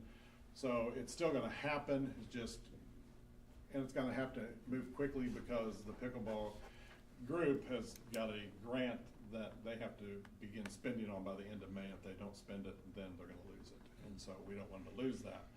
But Are the pickleball courts subject to floodplain? because ball there's diamonds fence, are well, they? because it has to be no fill, because of where they're at, it has to be no fill. So if you move into floodway or floodplain, you can have no fill, and that means 1 inch of dirt, you can't do anything in that. And because of where these are gonna go, part of that would require some fill unless we angled them in a different direction. And So the we Parks don't- Board so- didn't really like that, it was become not aesthetically pleasing for them, but we'll get that resolved. And that's because if it's in a floodplain, we move dirt and we alter the flow. And you can't do Okay, that. Okay. And, okay. yeah, so Okay. anyway, there's the $50,000 will finish their courts. And we'll bring them to 8 courts so that we can have tournaments, and that's why we really asked. They were gonna do 6, 8 is what you need to do tournaments. And of course, everything we're doing, we're trying to get it so we can do something to make revenue off of. So the revenue does the maintenance and so that's what we're looking at there. There's $36,500 for the CVB to do a mountain bike campaign. Bryan County was just named a mountain bike trail town by the International Mountain Bike Association. That's a big deal for us. That's making us one more level close to a gold trail, yes. For several years, I have heard the claim that Brown County is the best place to mountain bike east of the Mississippi. Yeah. That's kind of a humble statement, actually. I think could be bigger than that. Is it, I mean, is that a fair We're statement? probably one of the top 5 in the country. Is that right? Yeah. That's cool. I think Bentonville is considered the top. Bentonville. Bentonville, Arkansas. Okay. Yeah, it's the top. Okay. Yeah, and then you get probably out in some of Utah. Walmart And money. with Walmart this, money. yeah, Walmart, yeah, Evidently that we is, did. that is Really? Walmart money, Yeah. yeah. With this $36,500, we'll be able to go out, right now we're marketing just about 3 hours away. This will actually take us 5 hours away and pick up about 5 million mountain bikers. Cool. And they have a lot of money, and those people, I mean, when they're driving $6,000, $7,000, $8,000, $9,000, $10,000 bikes, Right, right. you know, I mean, and they spend money, so. So Kevin, on that, and you know, huge mountain biking advocate myself and for years. However, I mean, we've already got a $1.2 million marketing budget. Why do we need another 36,000? And I'm kind of just using this as to preface, you know, I know the council wants to see some of these capital decisions. That's why the budget was done the way it was. And I'm thinking we're gonna hopefully evolve out of that type of scenario. But to bring marketing campaign decisions to the council just feels unusual to me. And to ask for more money on top of the 1.2 for a $36,000 marketing campaign, it just feels even more unusual. So can you help us understand why Well, this first, is happening? I mean, the CBB's budget's only $1 million, so, I mean, I understand, I say only $1 million, you're saying 1.2 and Or it's- whatever, it's- I thought it yeah, was that's our- 1.2, but. Well, that's our I just- total budget. That's your total, Yeah. okay, yeah. I think it's because this came about, it was an opportunity that came up for us to participate in, and so. But out of all the million in marketing we do, we can't squeeze in 36. Everything is already planned out for the year. And we don't do any marketing for mountain biking now, or None. none? We have a guide, that we offer. Yeah. Yeah. I would say that the guide is probably pre-COVID, since it's been last updated, it's on our list to get there. But this also coincides with, there's new leadership within the Brown County Mountain Biking Club. So this also coincides not only with the Trail Town efforts, but it also helps to push towards these capital pieces like what you're talking about, because if we can start really building on this, we really need a downhill course. There's property available across from the overlook to do that from Parks and Rec, and that allows us to elevate it even more. All the work that Danielle and Kate have done within the pump track, this just continues to allow us to build, to host events there as well. And it's really all about how are we gonna start giving back to the county in terms of these budgetary requirements. So currently Parks and Rec's maintenance budget is $650. And Which is what I mean, and I we think. need to unburden this stuff, but at the same time. How does this do that? So what this does is this gets us to the point to where we can do an epic spring event in 2027 to get us to a gravel point, but it allows us to start ramping up and building towards that, so that not only do we have a fall epic event, but we also have a spring epic. So I understand that, and To again. bring more revenue in. I'm a huge market, advocate, and, To the point of the but how do we market. just start to use it to taxpayers' advantage, right? I mean, I know business grows, that's great for those businesses, but how do we get it back to the maintenance of the facility we just funded with these funds, right? I mean, a $650 budget with no maintenance, and that's where we've talked about in the grants committee that we want to see maintenance funds built in and sustainability moving forward. But you know, it's kind of a different conversation. But I guess just back to my question about why we're seeing marketing campaign decisions at the council level, that seems like a CVC decision. Now, if it's a capital expense that's going on county property, that's I think what we want to see. But marketing, and I understand it's a new appropriation, but Right. it just feels really, and you got another one down here, Placer AI. I mean, you know, $50,000 in decisions for marketing coming to the council, not decided by the CVC. You already got a $1.2 million budget. I mean, it just, I don't know that, maybe I'm alone. You guys want to see marketing campaign Well, requests? I mean, I guess We have to appropriate. They Well, can't spend it there's if no we don't money left appropriate. in our budget to do it. And that's so the this part that year. I'm wondering So- why. Out of 1.2, it's like, man, Because that's a we had lot. it already spelled out, and so Yeah. there was no extra money in Well, this. so Part of do- the way if we that- go hold on, about it- this historically is a laissez-faire, yeah, it's there, we leave it there. What I see happening now with an active CVB, which was dysfunctional before, and then therefore more active to complement each other, CVC, we are stimulating things. We're not used to that. This is what this, we see an opportunity like being assigned as a mountain bike community, let's take advantage of it. This is about time we need to start moving that way to stimulate the economy and tourism here. We have been just, well, yeah, we'll just let it go, who cares? And now we need to actually take advantage of it, and I think we'll see returns on that. And we it's two, have. it's two different marketing approaches. If they take away from the CVC marketing plan they have now to market to mountain bikers, what the CVB is doing is broad marketing to everybody. So if they then focus in on a mountain bike marketing program, they're gonna take away from their broad marketing program. This is a mountain bike marketing program on top of that, And that's only for this specifically year. targeting Next year mountain will go in biking. the budget. Which Yeah. all Next sounds year like a could be in the CVC budget. discussion to me. Right. I mean, because And we we've don't had know the your discussion. marketing We just don't have the campaign. money. We don't in know our where the budget. million is going, and you're asking for it, so how do we put it into context here? That's all had at the CVC level. You know their campaign, you know all this. It's kind of your decision. You got another 200,000 on top of their budget, Well, you know. but that was all spelled out in, I mean, that's already spent. That's already going to, the Playhouse is covered in there.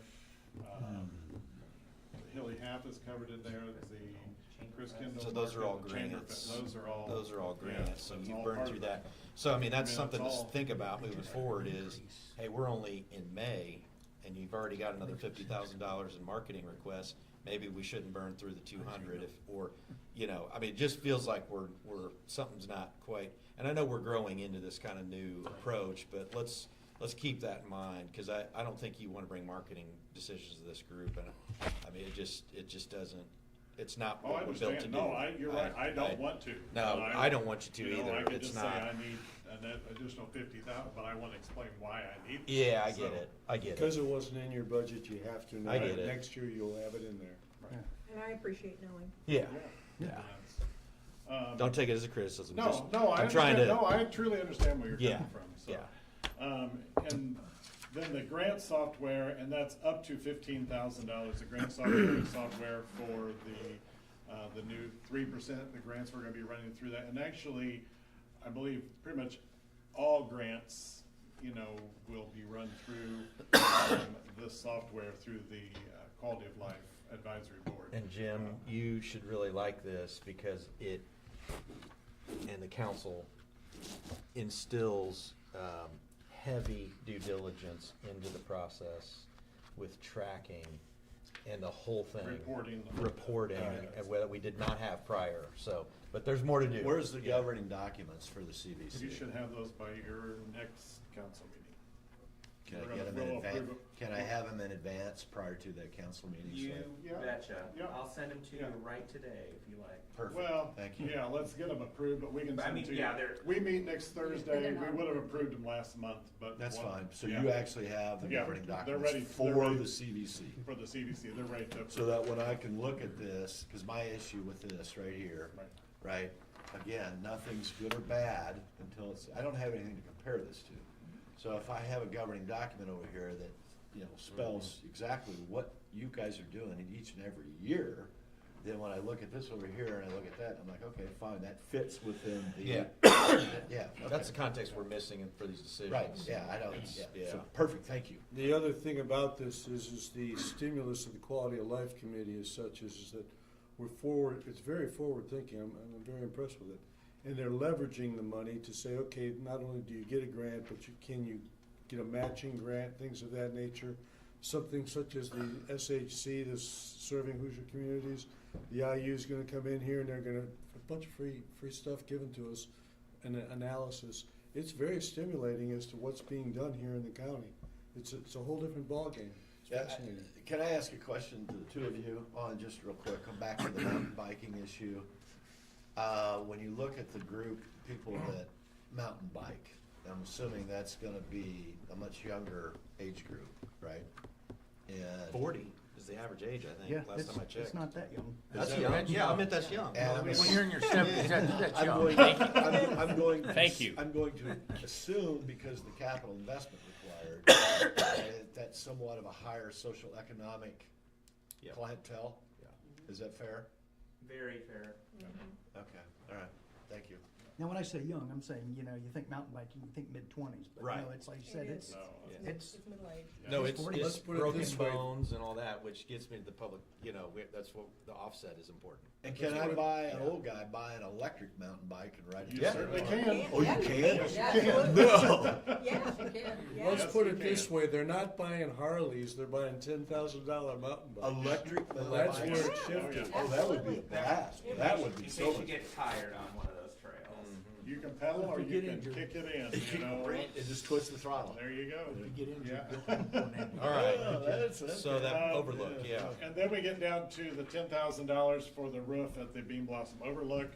The Parks and Rec received a grant for $4,200 from the Community Foundation, getting all the bids in. That roof was coming in at about $12,000. Brian has worked with the builder or the roofing company, and we've got that down to right at $10,000 to do this roof. They're doing actually doing some in-kind, and that's what we're really pushing for now is in-kind. So they're donating some of their labor, so they dropped the price of the roofing down. And so Who's the company? Brown County Sheet Metal. and Brown they're County Sheet doing, Metal. Thank you. an Yeah. actual formed standing seam It'll be a standing roof, seam, the old wow. style. Yeah, it's Very not the, nice. Thank it's you. not the It'll cheap, be very nice. it's not the cheap But Menards. the extra money between their grant and this $10,000 will allow us to stain the shelter house right now and do the graffiti protectant on it.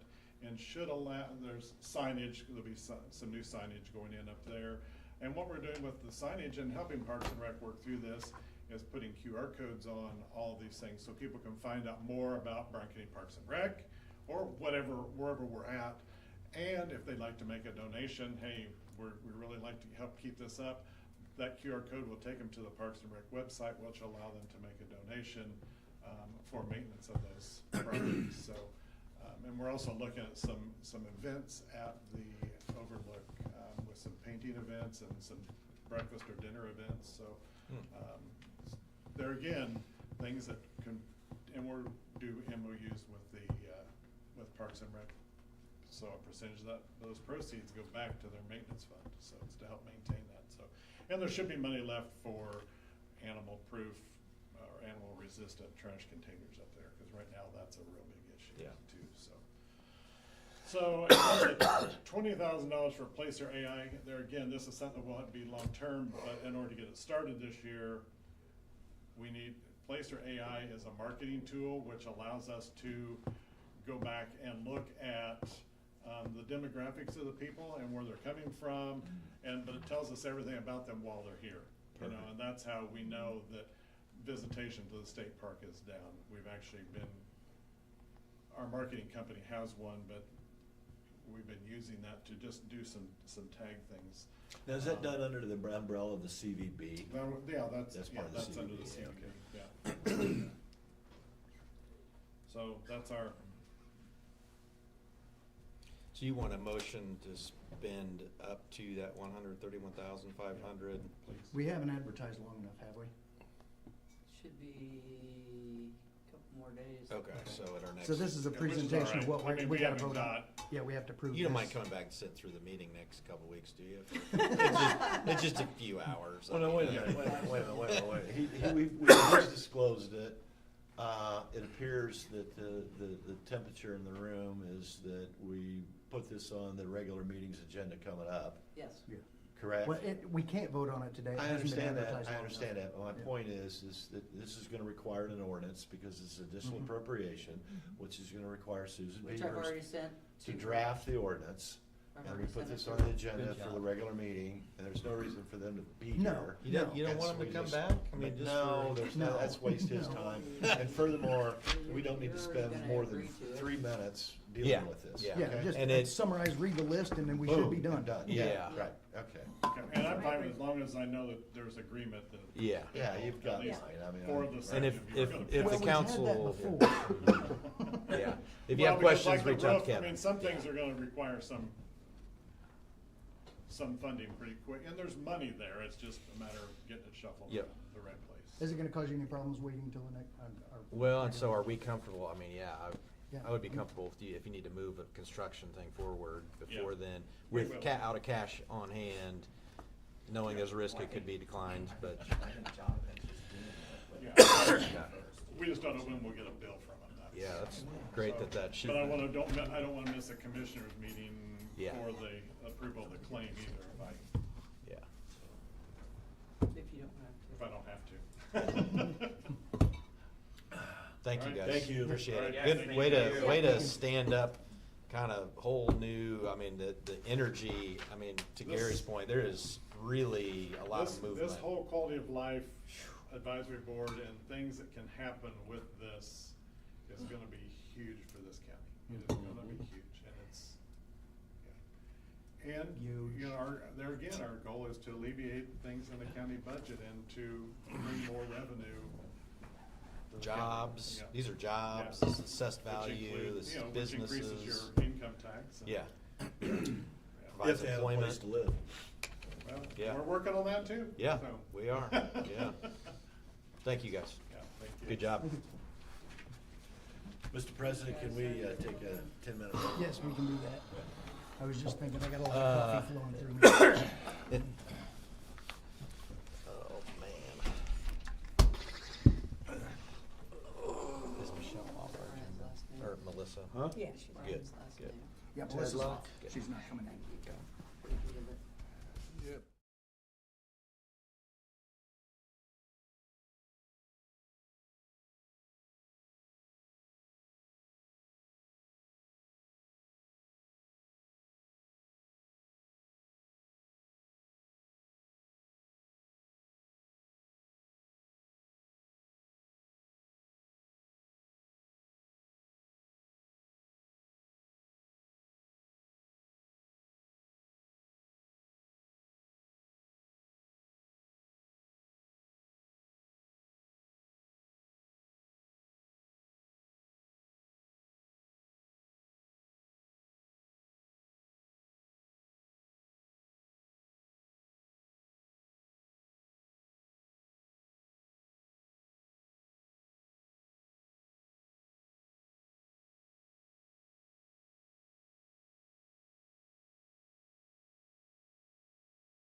back in session.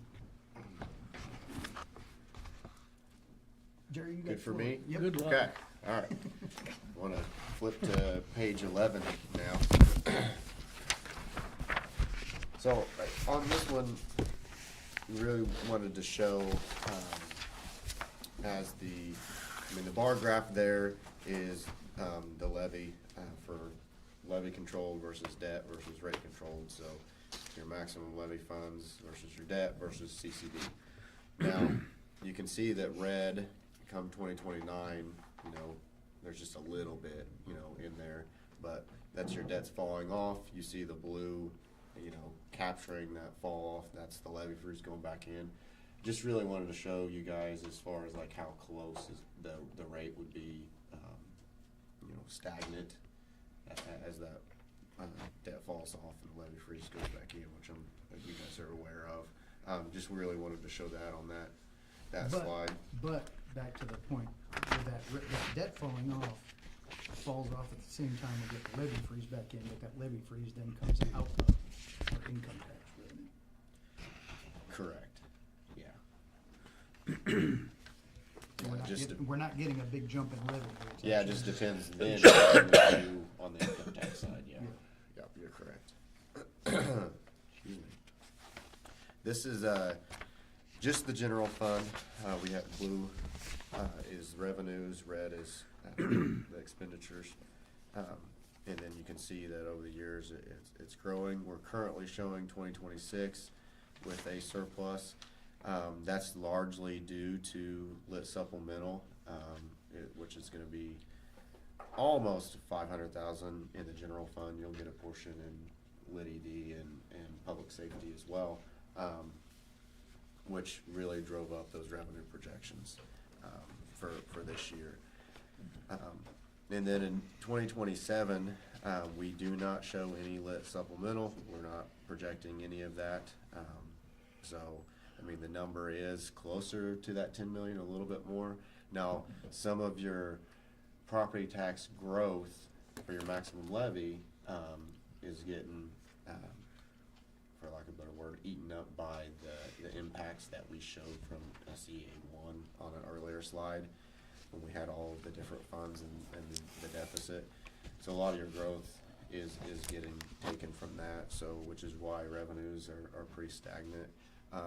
The one thing that I would like for revenue projections, and I was gonna mention this earlier, that I'd like to dig into more, or maybe get information from, would it be Andy, the treasurer? Would she, as far as, because I thought, I'll touch base with Susan, but on the earnings on investments, because you guys have, there's 2 revenues in there where you guys get a substantial amount. That would be Andy. Okay. It's Andy. So we'll get with her.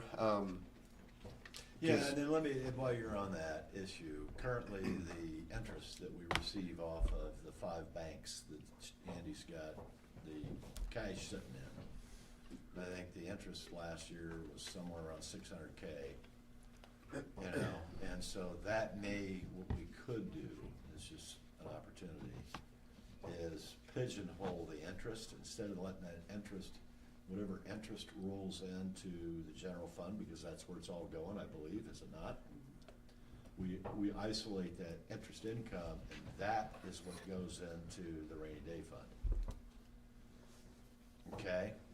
We could make a conscious decision, and then in our projections, because that money, because from an administrative standpoint, on the budget, that interest currently is going into the general fund, right? And then we would then have a line item in there to where we would take that interest and then appropriate that into the rainy day fund, could we not? You could. From an auditor standpoint. Yeah, you could have the budget in there. To where and we then- target the interest, and the interest Because you can goes do into a the rainy- transfer. Yeah, we from- do a from the general transfer, fund. and that interest income, whatever's earned, is pigeonholed. And it goes into, we don't spend it on anything else, that goes into the rainy day. Yeah, that's just one where I just really want to iron it down as far as the projections, because this 10 million here, that you see on the far right, under the 2027 projections, I mean, that includes interest revenue. I know it does, yeah, So, that's the reason I'm bringing it up. yeah, right. Okay. All right. And then 2026, the slide 14, I guess it's a couple slides. And I've already circled the Cume Bridge, and, you know, MBH is another one as far as, in this orangish peach color, the projected unused appropriations. That's where we really need, like, we've looked at historical spending to kind of project those out, but obviously you guys are gonna have a lot more bridge work. So once we get the capital information, we'll be able to, I mean, there's probably not gonna be any unused, you're probably gonna spend the majority of it.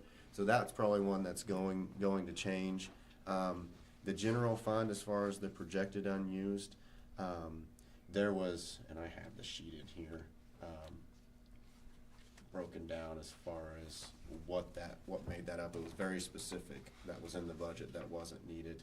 But other than that, we're being conservative on that side as well. As far as spending, we're assuming are going to, you know, spend, you know, everything, which historically you've been closer to, you know, like 4 or 5%, which could turn around and be, you know, $300,000-400,000.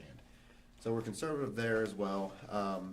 Now, like I mentioned earlier, a big change for the general fund, and it actually showing a surplus is that lit supplemental. So, you know, that was a plus.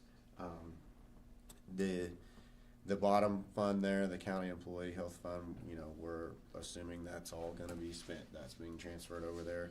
If you guys have a great year like you did last year, awesome. But right now, we're not projecting that. So, just some of the things that are causing, you know, you see that big surplus in 25 versus, you know, 26. The next one, 27, we have this ties pretty closely, the general fund, to what I presented when we were talking about the salary study and getting to that internal base in 27. So we were showing those projections in here as far as, you know, anybody that was over their internal base, you know, they weren't getting a raise yet, everybody else, until they, like, so all of that information's in here.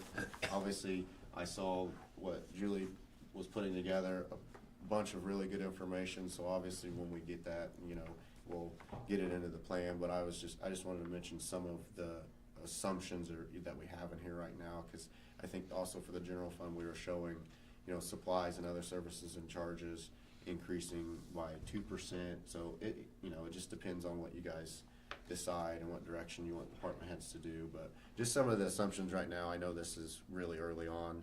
Well, actually not really that early on. I mean, you guys are going to be doing the budget like within a month. And you said the 27 does not include lit supplemental?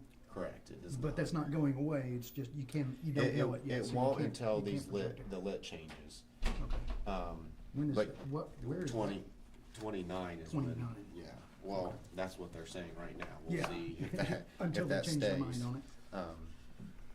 So yeah, that's 27. But once we get, you know, Form 1s, all that stuff, which we'll figure out what, you know, Julie or Ed. What Ed wants to do, because if he's a whiz on the Excel, and it's only gonna save you guys money if Ed's able to do stuff instead of Yeah, like it is. sending us and us entering all that stuff. So Definitely we'll figure out, Excel. we'll figure out that side of things. And then it's really, well, just 3 more slides. Slide 16, I've talked about that a lot, as far as like what options you wanna study. It sounds like you may want to hear during this June meeting, any of the feedback. At least Scott said that it sounded like you guys would get more information. Because, I mean, there's all kinds of options right now with the lit, but is it going to stay or not, or is it gonna change? But then obviously things to consider is, you know, how's that, the decisions you guys make, not only how does that affect your guys' funding, but how does that affect other units in the county, because you have control over that. And then also very, very important, how's, you know, these changes affect, you know, taxpayers. Yeah, Which- my goal going forward is with all these changes and everything shifting is to keep everything ideally 100% revenue neutral. Mhm. You know, no increase on anything. Yep. And, you know, because we talk about getting more revenue, and we get more revenue, that means taxpayers are paying more taxes. And not a direction I wanna Yeah. go. Which is why, like, whenever I mentioned that income tax chart, like, by no means were we recommending it, was just like, Yeah, no. because there's a lot of units around the state that don't have even the options to be able to raise revenue to make up losses from, you know, property tax and things like that, so at least you guys have the option. Aren't But we yeah, implicitly definitely. talking about a tax break if we don't get another go bond? So that's a separate levy.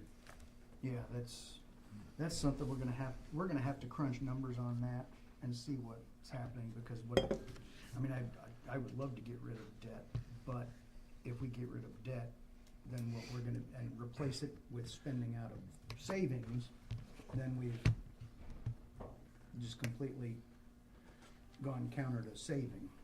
But, that future discussion, not today. Not today. Slide 17, excuse me. We talked about a lot of this, obviously the health trust fund, you know, really good year. Depending on what level you guys would like that cash to be.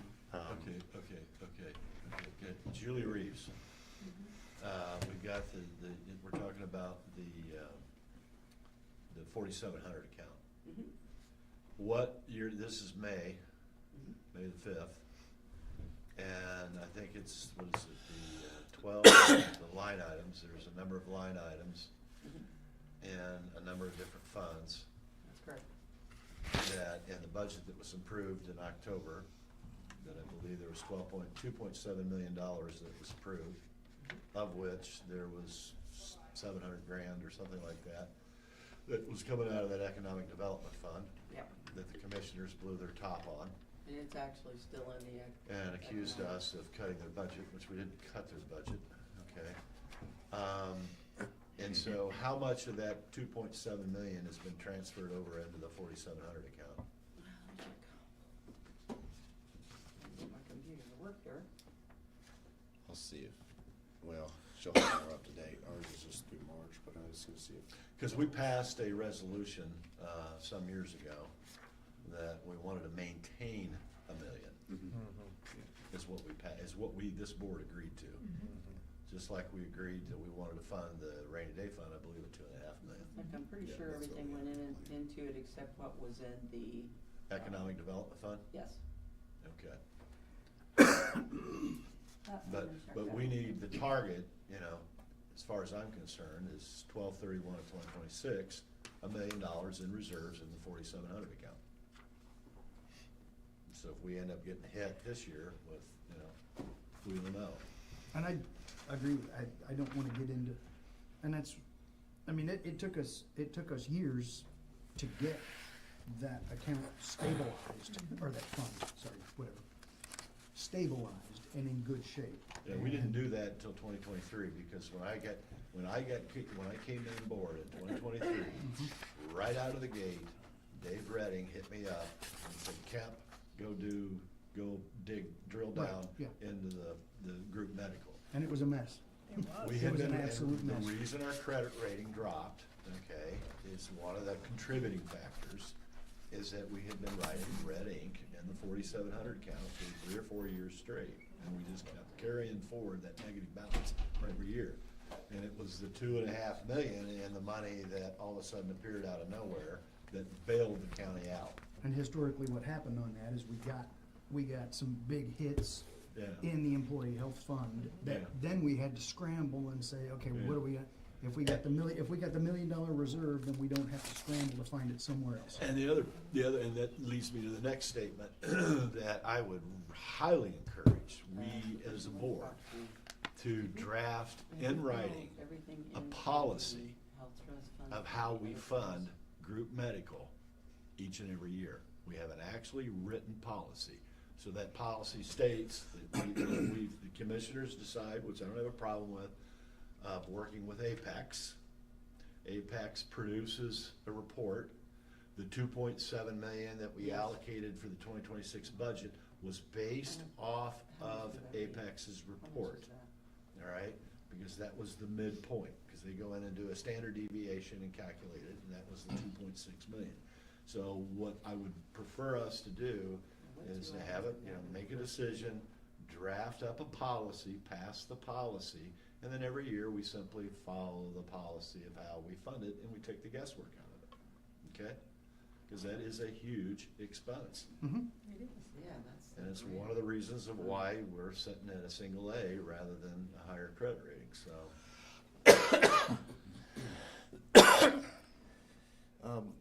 We mentioned some of the funds still have a negative cash. I think Julie's working on fixing that.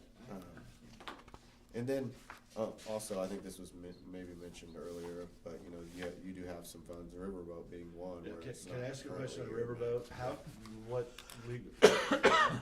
What restrictions on how the Riverboat money can be You can, allocated? you can spend Pretty it. much Okay, anything. all right, well, I'm gonna bring this up, all right? Yesterday in the commissioners' meeting, Tim Clark, the president, asked Julie Reeves on the 8105 account, which is the sock factory money. And he's solicited Julie, it's our decision, not his, all right, to take the 8105 sock factory money, which there's 228 grand in that account, and put that back into the general fund. Now, what's driving that is that, what's the road that the previous Hill. administration, what's it called? Indian Hill. Yeah, what's driving that is Okay. this Indian Hill Road, which is probably a $1.5 to $2 million project. So he's looking to find cash to hire an engineering firm to do some kind of $50,000 Okay, study or so something. That's we- all I know is from what I take away. Now, So we can- rather than that, include the if the economic. what the council wants to do, what you're saying is we got 385 grand as of 12/31 of 2025 sitting in the Okay. riverboat. So what we could do is leave that 8105 account alone as is, and instead, if we agree, then allocate some of this riverboat money to cover the That's what I cost was for thinking. that Indian Hills project. Mm-hmm. Okay? Mm-hmm. Yes, he did give me actually, he wants me to go ahead and start that process, which would be talking to you, finding out what y'all wanna do with it, because it'd have to be appropriated out of. Yeah, I know, and that's and first of all, that's our domain, not theirs, so. And so it's It is your domain? yes, it is. Then he did not say it wasn't your domain? I know, I listened to it, I was there. Yeah, he just wants to I understand, use it for, I understand. okay, You have nothing to do with it. correct. Okay, so the money that will be, and it is not there yet because they were looking for money, but it will be $1,520,960. That you've transferred over in the That will be 47. transferred into the 4700 fund, and that does not include the money from economic development.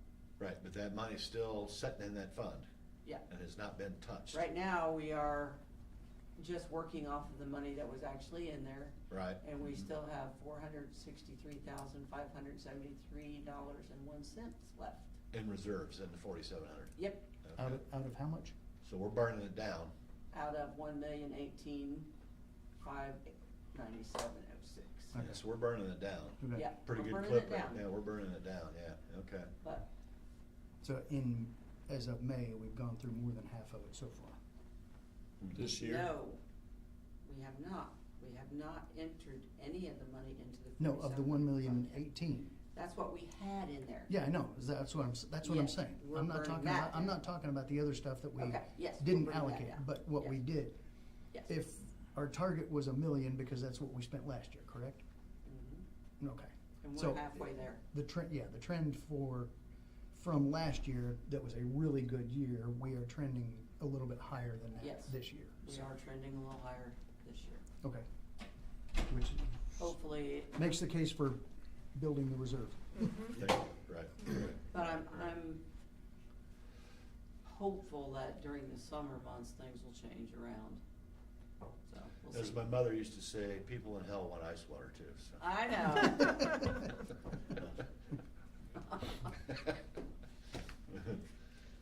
And then the last slide really just gets into some of the next steps, and really it's budget, so budget-related information. And just making sure that, you know, we're all on the same page, and especially you getting help, you know, from Ed, and, you know, what you want us to do versus what he can take care of and all that stuff.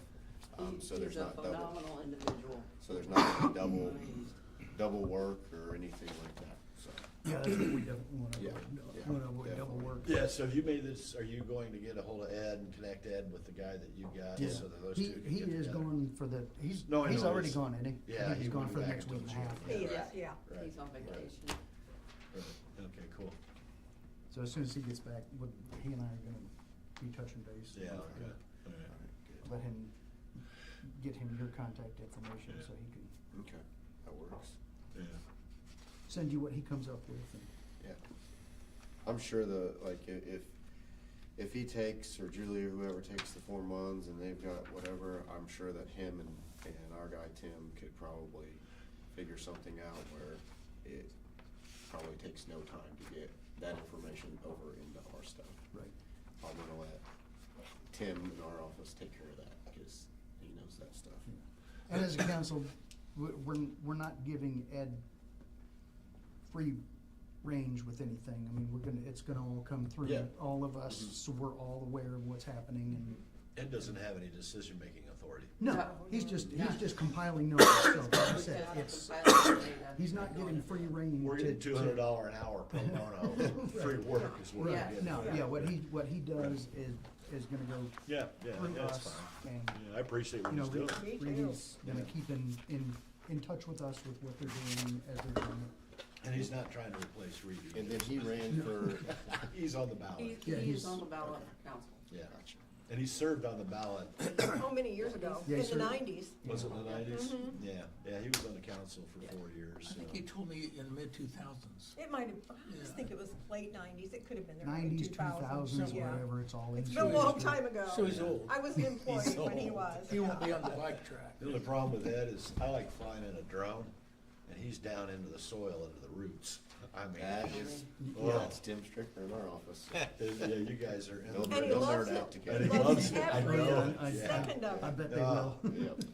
And it's overwhelming, it's just like. He's- Darren, do you want I to stick around have for budget his timeline? projection In case sheets we if have you want me budget. Well, to that- send yeah, them that's to you. kind I of have what we're, them all that's what too, we're going so- over now. Yeah. So yeah, that all ties in with this. Yeah. I mean, that's what our next steps are, budget timeline. You want, Did you have anything to? well, I didn't know if you had something on timeline you wanted to update. No, or- that kind of, I mean, it all flows very well today for some reason, so. Just jinxed Yeah, it. So next step on budget. yeah, that's, Form one. Yeah, Susan, relayed that you guys were gonna do the department head meetings July 28th through the 30th. And then did you want us to attend or? I just mean, the wanna next make step sure is whatever. Hopefully way before that. Correct, No, yes. Yeah. our next step, update financial plan The- with any legislative updates. The reason I ask, and then what you would want even for that meeting, and I was using that as a base point, is the deadline, I guess, which would be, I guess, Julie and Ed and maybe Tim, and how we would get it, like, would you want for the July 28th meeting to have, like, the summary, the revenue projections, the surplus deficit based off of the Form 1 requests that were turned in? I want this, Yeah. that's what I want. Yeah. Okay, Yeah. so, Could we get What that? we're gonna need is our projected revenue, our target revenue, everything, and then we go through the budgets with everybody, and we try to Yeah. get everything with our goal of 90%. Which we won't hit. Yeah, we're gonna try, we're gonna try. All right. We have to pass the budget in October, Mhm. period. So we've got June, most of July, and then we have the 3-day dog and pony show. Okay, that's what I'm gonna call it. So then we get done with that, boom, we're into August. All right, then we got September. Our 3 days is gonna be more than the dog and pony show. At the end of Yeah. those three, no, hold on. I Don't wanna shake your know head. where we're at. At the end of those 3 days, I want us to have this thing nailed down. Yeah, but okay, That's my goal. good So goal. we need to do a lot of I appreciate preliminary that goal. work. I If that's your appreciate- goal, we gotta do a lot of work before Oh, those 3 we days. got- yeah. It's not just wait till 3 days and Yeah, show up. and- We and- can't do it in those 3 days. And It's I've impossible. said this, But It's we gotta can't be do it, we can't do before. anything until we get the Form 1s. okay, And then that well, all goes into Darren, that. I'm gonna push back. Why did I say we can't do I'm gonna anything? push back, okay? Okay. Now, you can do a lot by just taking a look at 26. Yeah. Yeah. Okay, number one. Number two, the big, and I've said this, and I don't know if it just falls on deaf ears, because it's like somebody's gotta go out and cut the grass, but nobody wants to cut the grass. I'm sorry, what'd you say? Can't hear you. Huh? Or how about this? Back to the grass. It's labor cost, Yeah. It is Mhm. labor costs, yeah. and we don't need any input from No. anybody on labor That's cost. right. We know it now. We know it right now. Well, yeah. So I don't, and what we ought to be doing is tackling the labor cost Yeah. and have the labor cost done in time for 27. Yep. Okay, so that we can get that information to Reedy, and they can key it into this. You Yeah. with me? Yep. Yep. Because we as a body can, and I, and I'm willing to do it if it takes it, but that's got a lot of work. I mean, that is. Yeah, it does. And Oh. we're waiting, That's and that's- Julie showed me That's today. bottlenecked right now, And and we're waiting on. she's working on it, so she's, because we got 26 departments, 180 employees, right? We got 25, some of them are frozen at 25, some of them took a bump at 26, and then we got this 50% midpoint thing, right? And then to Judy Swift's point, the other thing, is that I think we ought to go through and look at the OPE grade and make sure that position is tethered to the right one, Exactly. correct? Because you brought that up in the past. And did that claim get approved yesterday for WIS? The what? The claim of $873 The claim for that WIS. he, it was, Everything was approved. so they'll So get it the should have checks. been out today. The money will be out today. Okay, because I had to report back to her. Okay, thank So you. they're paid, the 22 Yeah, grand. it's Yeah. on its way. Well, they're getting paid. Yeah, they're getting, I'll okay. text her one thing. Yeah, That's so what we got I- done with so- everybody calling. Because to me, if that work can be completed before the, 3-day dog and pony show, so it's done, submitted to you, and then we've got this to go by, then the reality is Yeah. it's just a matter of going through the different, the Minor adjustments. that- New equipment, new Right, purchases, right. new this. And the increase, only thing, decrease. Scott, that I'm gonna throw in, okay, Mr. Potential Commissioner, okay, didn't mean to bring up Tuesday. I personally, all right, want a complete detailed report broken down by department that has any vehicle with 4 wheels on it, a complete detailed report of all the entire county inventory of vehicles. I think Now, they're working on that. I don't need backhoes, I don't need bulldozers. We do need those too. Well, we do, but that ought to be a separate issue. Yeah, a separate That'd category. be You're separate. talking about road vehicles. If it's got a license plate on it and we're paying automobile insurance on it, I want it in a report. And I wanna know the make, model, year, current mileage. I wanna know the in-service date on the vehicle, okay? Hours.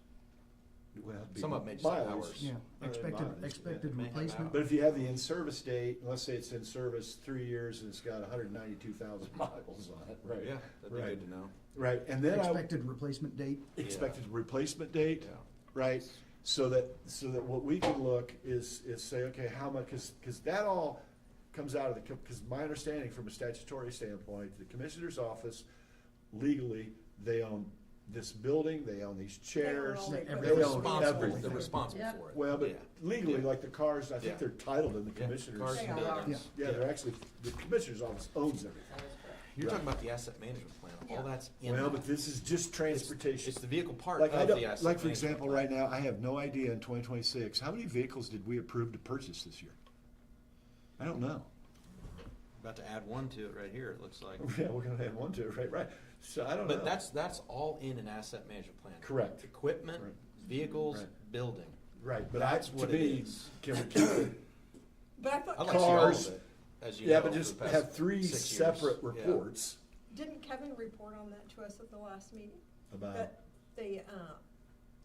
the vehicles and all that, all the asset. But did plan. you ever get anything in writing? No, I haven't got anything in writing, but I was going to Okay. say that. I that's want it what in he writing. reported. I know, I agree. Okay. And to Jim's point, the vehicles are, you know, the building, we don't have a turnover in buildings. We don't have to Right. replace buildings every 6 years. Right. The vehicles are Yeah. completely separate because that's a rolling, that's And a that's rollover. expensive. Yeah. Yeah, And- especially And it's Yeah. something we Well, need but the to, buildings are Yeah. even more expensive. right, Right. but we don't have to replace Right. That brings up the the 9/11 building because it fund. wears out. The We vehicles, replace we everything have, in it The and on it. 9/11 fund, Yeah, half right. a million. but the HVAC. Coming the due. vehicles are a particular issue. $500,000 for the 9/11 Yeah, but service we we've did. got that paid for this year, right? I believe so, and we Yeah. should also be putting aside, Aside. Well, we should be, correct. Right. Yeah, correct. Yeah, That's we the should be asset es- management plan, and yeah. it's got a, That 911 should be has a 10-year escrowed for- lifespan, and every year we Right. should be saving, Right. $100,000 or whatever it is, and that's the part of the plan. Well, and that goes back to, you know, if you just, and I'm using the 90/50, it's just a benchmark. You know, it's the old saying, nothing in life is good or bad, and, you know, I weigh 227.5 this morning, okay? Good for you. Yeah, I know. But a year ago, I was 264 pounds. So that's like, man, you're really fat, and now you've lost some weight, right? So there's nothing good or bad until it's compared to the alternative. And so if we hit that, let's say we've got 5 million in cash reserves just in the general fund, we know we can use that for anything, right? So then if something comes up out of the blue, we got this money over here in the rainy day, well, then we can use, you know, if we got an extra 300, 400 grand, we can dip into the cash reserve in the general fund, cover that expense, knowing that the following year, right, if we keep the labor costs in check, then we should be good from one year to the next and be able to roll along and not have any crisis. But like right now, you know, when they said, and I just about, you know, to go from, what is it, 550 a year for the ambulance, and now we're at 850 grand? Yes, That's huge. that is That's a big. $300,000 increase in Mm-hmm. that's a big expense, Mhm. you know, and then what else do we have out there looming that we don't know? So to put that into action, you want labor costs to be addressed first, makes all the sense in the world. It's actually forthcoming in the salary ordinance. We can at least say, here it is for this last year, this year, and Right. by the way, maybe it doesn't change at all. If we don't have anything else, we'll just make it not change at all. And we can plug that in. Or and- maybe just do a 3% COLA. Or a 2% or a Or no whatever, percent or right, whatever it right. is. Whatever we can. Yeah, because what we Yeah. could do is, we still got this salary ordinance issue for 26 on the table. Mhm. So why wouldn't we just, you know, and it may, you know, and I'm just, it's gonna take some time, because it's a lot of work. We gotta start now. I know we do, yeah, it's a We big. can't start on 27 until we get past 26. Right, well, what we can Next do week. is, what we Have can that? do, So next week. and this is the State Board of Accounts, and, you know, and she, what's her face, Lori Rogers, you know, is if we can get that 26 salary ordinance, Mhm. get 27 salary ordinance, done, Yeah. over, Yeah. get the information to Reedy, Mhm. so then by the time we do our 3-day dog and pony show, that is done. We don't have to worry about it, it's behind us. Well, Jim, to that point, we may show up in working with Reedy and our projections on revenues and the labor costs up front with all the fully burdened benefits. We may show up to that 3-day series of meetings and say, okay, let me look, how much do we have in revenue to spend if we're gonna balance our budget? Nothing. Nothing, exactly. So if you aren't at flat line, Right, then we don't need to, we're just gonna, it's a flat line. right. Or it could be a negative number, and we're gonna say, hey, we need you to cut 3% and bring that to the meeting. Don't go to the meeting and then ask, they need to know before, where are we, right? Can they Yeah. spend more, less, or flat? And the only thing, do you guys, have you guys hung on to all your Form 1s from 2026? Yeah, I framed mine. Yeah. I'm Nice sure I frame. did somewhere in the house. at the house. Do you have yours, your Form 1s? Somewhere, yes. Somewhere, all right. Okay. I laminated them. If and not, Laminated, I have ooh. copies. Yeah. I like Book that. out of 'em. Weatherproof. Bound them. I have copies of all of them. Because on the Form 1s, there's 4 categories. Professional services, supplies, what else is on there, Jerry? You- Other services and charges. Other services and charges, and what's the fourth? Capital. Capital, Mhm. okay. My assumption, all right, is that, first of all, based on what I do for a living, people hate talking about expenses, annual expenses. They are budgeting. Oh, people just hate it. So my assumption is if I was, I was an elected official for a department, right? Then basically, I don't really want to do this. So what do? We take last year's Form 1 and we do copy paste, maybe go in and adjust it up and down a little bit, right?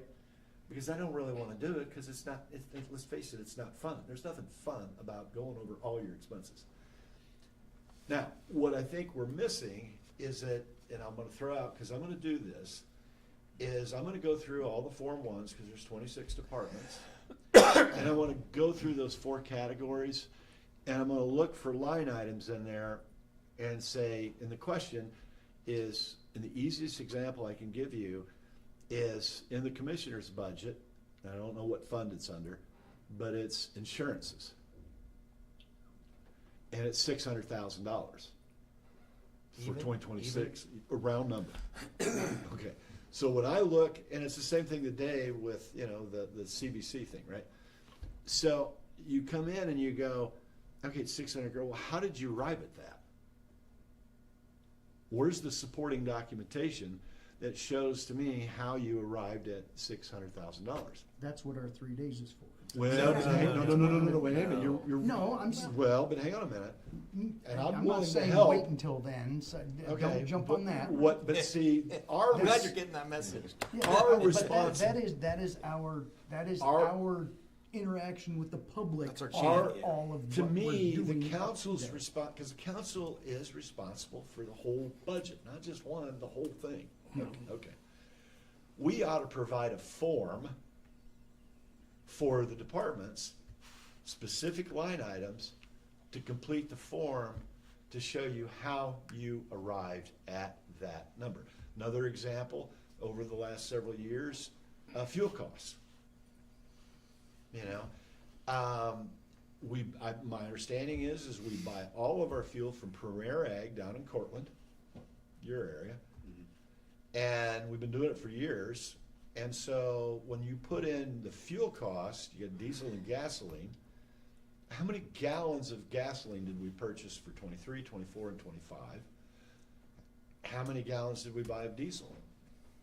So I would like to see the total amount of gallons historical, because now what we do, especially now, well, hopefully this Middle East thing will be over, but is then we just got to forecast what fuel costs are going to be for diesel and gasoline for 27. So Jim, what you're talking about, we've already Hopefully talked about without a this 60% before, increase. is Hopefully without a 60% when increase. they submit, I think we need an intake form for Form 1s that includes, if you are including new expenses, have you provided supporting documentation, yes or no? If no, go back to step 1. Right. Right, He's not talking about just new expenses, you're talking But- about existing. Existing. Right, Like, if for they- example, if what- they've had an It's fine. increase in a vendor increase, Right. show us from the vendor Yeah. that there's been an increase, because we're Right. not gonna take just your word So for for any it. changes, Right. Or Scott, if you go through, if you went back and took today and tomorrow, right, and you just walk through every Form 1 and you look at those Yeah. line items, right?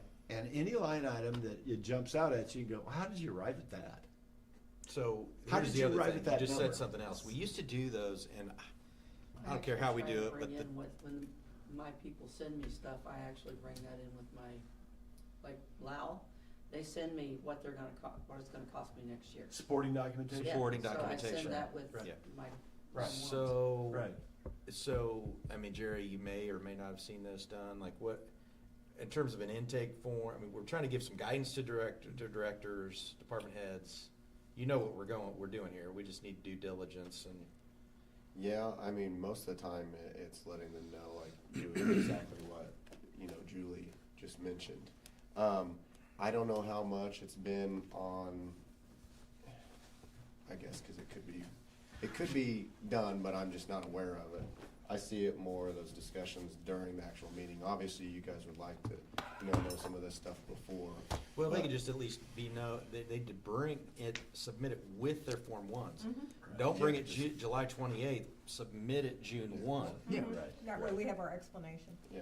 And then in that meantime, we work on it. Yeah, and we can be far more productive Yeah. with that 3-day dog and pony show. Absolutely. Go We don't ahead. wanna be Well, asking questions no. there that should have been 60 days 60 before. days, right, right. If you We're- can we're- get them, because sometimes. Well, if we you cannot can't, then get we them from your can't. vendors until Well, they're ready to send them out. So if they say, hey, there's no supporting documentation, So you have then to how use did you what reach you your report. estimate? Yeah, that's Show right. your, show your work, what is it? Yeah. Last year it was this, we've included 5%, how did you get there? I find a lot of vendors though tell you ahead of time. Yeah, Yeah. You know, They do that check- they we're do. projecting yep. that there's gonna be an increase of Mhm. percentage.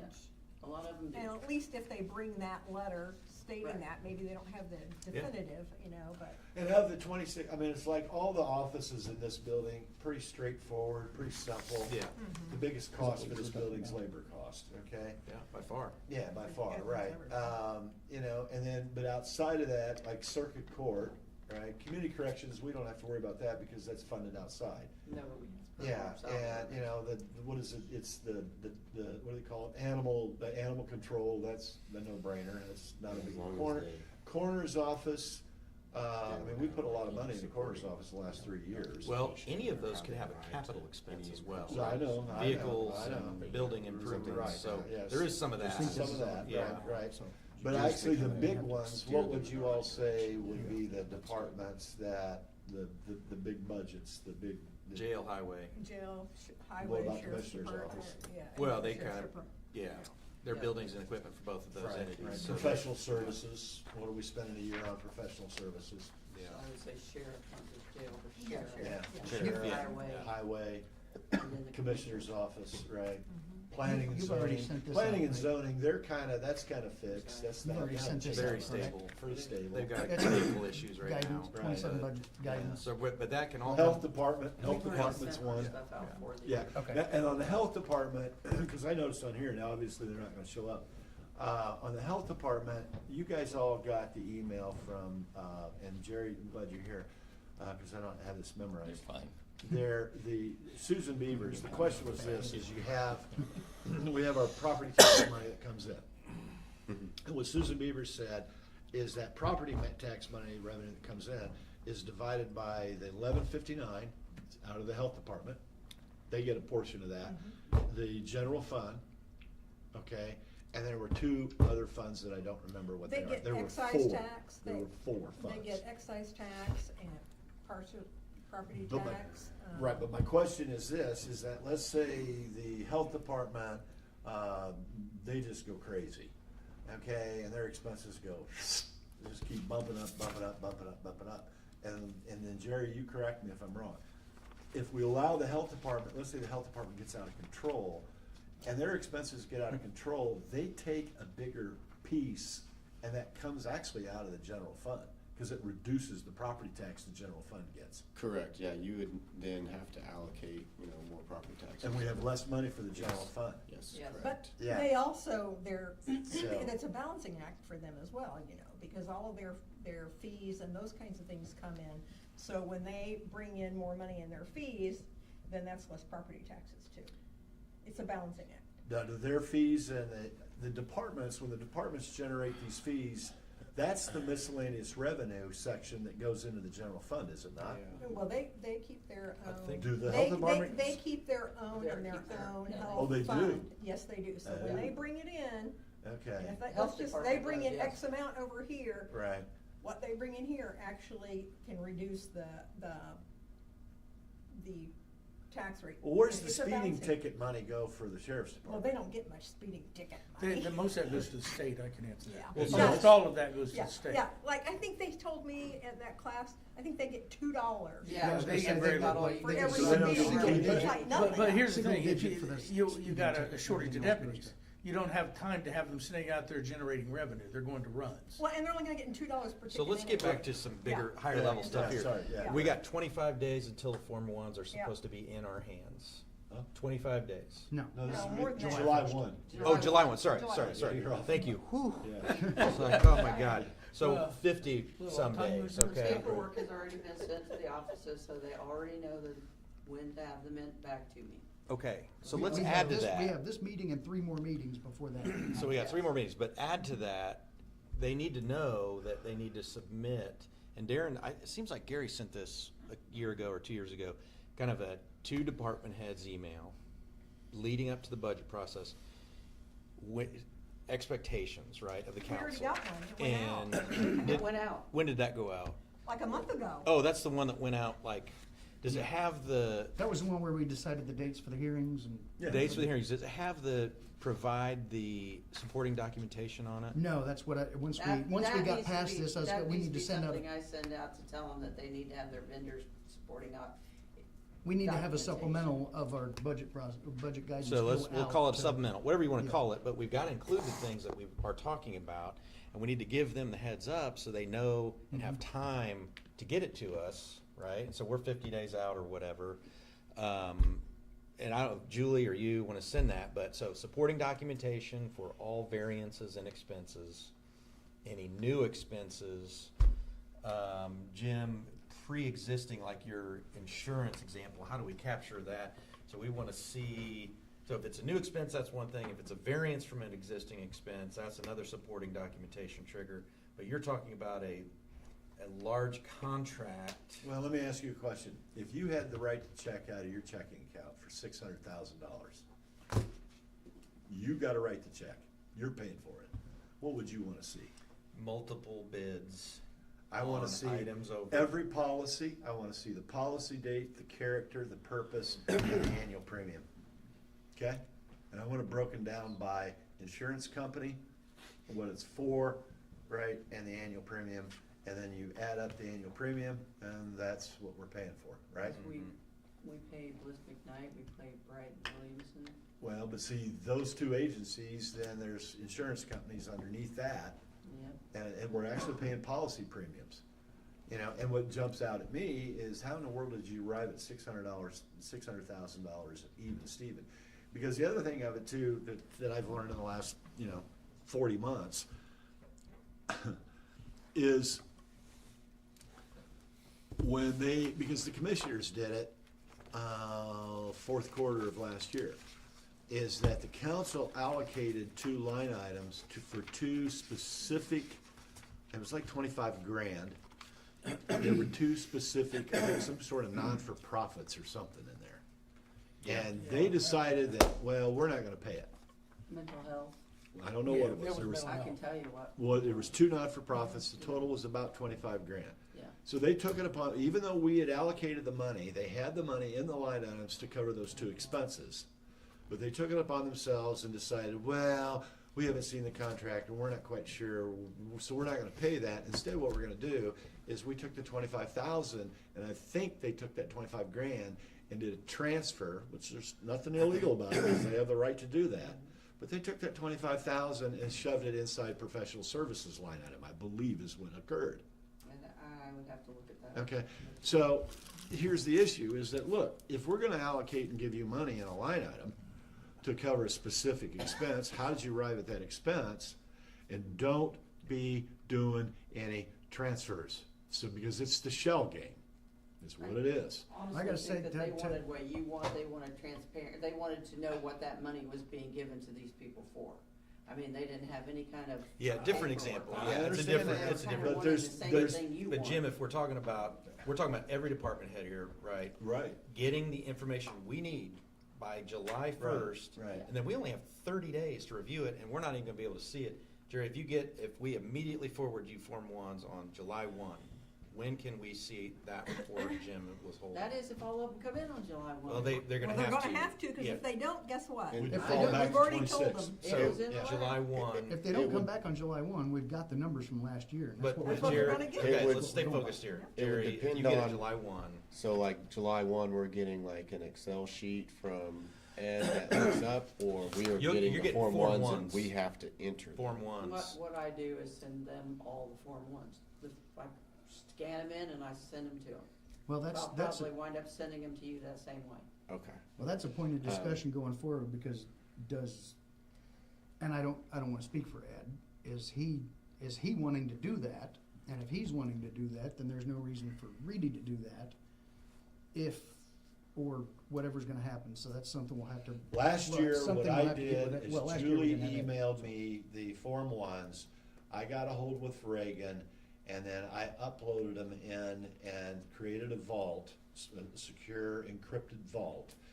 Broke it down by department, uploaded all the Form 1s so that Reagan could go online with the username and password and download all those Form 1s in a PDF. You And- got them in and- paper or digital? It's all PDFs. I've got 2026. Why can't we all move into digital and have them submit in digital? Well, that's because we don't tell the departments that they've got to submit the because the DLGF on the Form 1 is an Excel file. Is it not? So do we want it in an All Excel that this year? stuff So in why we don't get the Form 1s in an Excel file, I don't understand. Why, we can do Because we're that. still in the eighties and we're working on getting into the, we're working Actually, on it's getting the into 2020s, We should 21st get those century. in an When Excel we send file. them, and we send them out through email, they can actually send them back to us the same way or in. Okay, so specific this is things, where we but need to they- dictate get what we a want. Actual copy of Was, them. some of that is stuff we're working on with some software applications, some programs in expansion of LAO, We're working where we on can it. actually Which is probably not get gonna be some Well, of ready. this Julie, more let me ask this because I don't have any connectivity to the county at all. I electronic have zero. Okay? communication instead So of I have paper. no connectivity to anything. But I would think the IT department, do we not have an encrypted vault, okay, for the departments under the umbrella of the auditor's office? So they can simply go in, upload that Excel file in the vault, and send you an email and say, hey, our Form 1 is completed, you're gonna find it, blah, blah, blah. You know exactly where to go, you can pull it down, print it off, boom, bada bing. Well, and then copy and paste. Does that help Reagan if she could take an Excel I mean, I spreadsheet? could get that, couldn't I? Let's see what Jerry Oh. thinks. I mean, what do you- or what's she gonna do with that? Yeah. It depends what all information is on there, because I'm sure they would do like some kind Eric's of, gonna answer that question. for you, formula. Jim. Okay, hold on, let's let Jerry finish here. What does he typically, Jerry, I mean, Reagan's the one that's gonna ultimately translate whatever we give her into your System. report system. yeah, correct. I wonder if would it help at all, at least would on the amount of time that we take, if we would send an Excel document to you guys, With lock down certain sections, they fill it out. Yes. And then it's linked up the way we need it, so then we're not taking Form 1s that are hard copies and, Right. that makes Human sense. error. Because that's what I'm trying Sense. to avoid is, Yeah. we send them the Form 1s, then they're gonna have all the labor expense of putting that in. So if When we you- have- We've done when that When we have to do that Did it anyway, work? there's a my duplication of, understanding, yeah. So, of so tasks. what you're describing, just so we're all on the same page, and Julie, and you Can would I have, see these forms oh, you'd have before? full Oh, access. 100%. 100% access. There's no, I mean, that's where we need to make sure you're okay. I mean, could you Oh, set up a that's why I vault wanna and see have the her forms send the before they emails? send- I mean, I get enough problems with some of these people not understanding how they're supposed to do this stuff. This is a anyway. simple Well, spreadsheet. so- There's Furthermore, no- I'm you're assuming, entering a I'm number. assuming that the Julie Reeves, the auditor's office, and Reedy Financial is gonna be working like this Yeah, year. it's Are all not. your, you Huh? have complete control over this. I mean, Well, let's just be plus clear. Ed has offered Excel training, Mhm. and I don't know if that. Look, if you Yeah, can, but if Reedy you doesn't can click have- on they a don't cell need and Excel enter a training, number, yeah, you yeah. can do this. But I mean, it's in that the simple. Excel training is Yeah. a good thing when you can get to it, because like me, I haven't even been Yeah. able to get into any of his classes. I can't, I mean, I've got But, too much stuff. I mean, going Julie, on. let me ask you, Well, can people enter a number into a cell in each department? I mean, yes. Yeah, I would hope so. And if we send them a spreadsheet, they can enter a number into a cell. That's That's it. how I do it. There's no, nothing beyond just Yeah, it's entering a tab number. through For what it. if they have to do two Exactly. different That's forms? it. I mean, it's, Right. it Yeah, I should be. tell That's them pretty the much two- what the forms are. The digital Forms, send them efficiencies will around. affect their option of a COLA. Yeah, I mean, it's And I have just, one last question on this. well, wait, before we move. Let me. Don't whoa, skip whoa, over. Whoa, whoa. Let's finish Okay. it. It's the department's budget. It is their Form 1. And if they are having issues or have questions, then pick up the phone and call Darren Bird, the president of the council, or Julie Reeves. I don't know that. Okay, I didn't, as an elected council member, I don't work for I work for the taxpayers, okay? That's who I'm supposed to work for. Yes, you are. Correct, okay, let's So get back to Jerry. I'm not here So, to cater and to Julie, so if we have as Jerry calls it, a protected vault. Eric was about to explain that. Yeah. I mean, Eric? That's and what so, Eric's gonna so, talk we have a Chime protected in, vault, we need to get forms that are protected to the Scott, department let him heads, tell us and what they to need do. to send it back, so both Julie and Reedy can view and edit. That's pretty simple. So what I'm hearing you guys talk about, the two things that I think that I could help contribute on this is, I could certainly also help train any department head. I'm assuming that the spreadsheet you're gonna send me is gonna be pretty simple. Yep. So, I mean, I feel like any questions that they have about that, I'm gonna be able to field, and I'm gonna be more available than probably Julie. So as far as that goes, I think I'd probably help with that. As far as setting up the storage area, a secure place, yeah, that's a fairly trivial thing Yeah. that we can do. So Julie and Eric, let me ask you, I mean, the Form 1s are, it may make more sense to house those at the county, but the question is, can Reagan, I mean, she can get in and just harvest those similar as if you house them? He. I do think, or he, I'm sorry, I do think we want to house that info at the county, right? First of all, Yeah. let's back up. Yeah, Let's back okay. up. Make sure we're real. I want to just summarize here and paraphrase and make sure we're all on the same page. Jerry, you can set up an encrypted, secure place for each department to upload these Excel files. Correct? Eric can, yeah. Yeah, and then we can also give Reedy access to Okay, that. correct. And Reedy can have access to it. Okay. Reedy, your system is all Excel database. Lao is all Excel database. Okay. So Reedy has a Excel file that's set up that you guys can protect, allow the departments to go in and punch in all the numbers, right? Okay. And so you take that file, we upload that file into the vaults so that the department heads can download the file on their desktop, open it up, key all the information in, save it with a new name. Probably ought to tell them how we want the name saved, okay?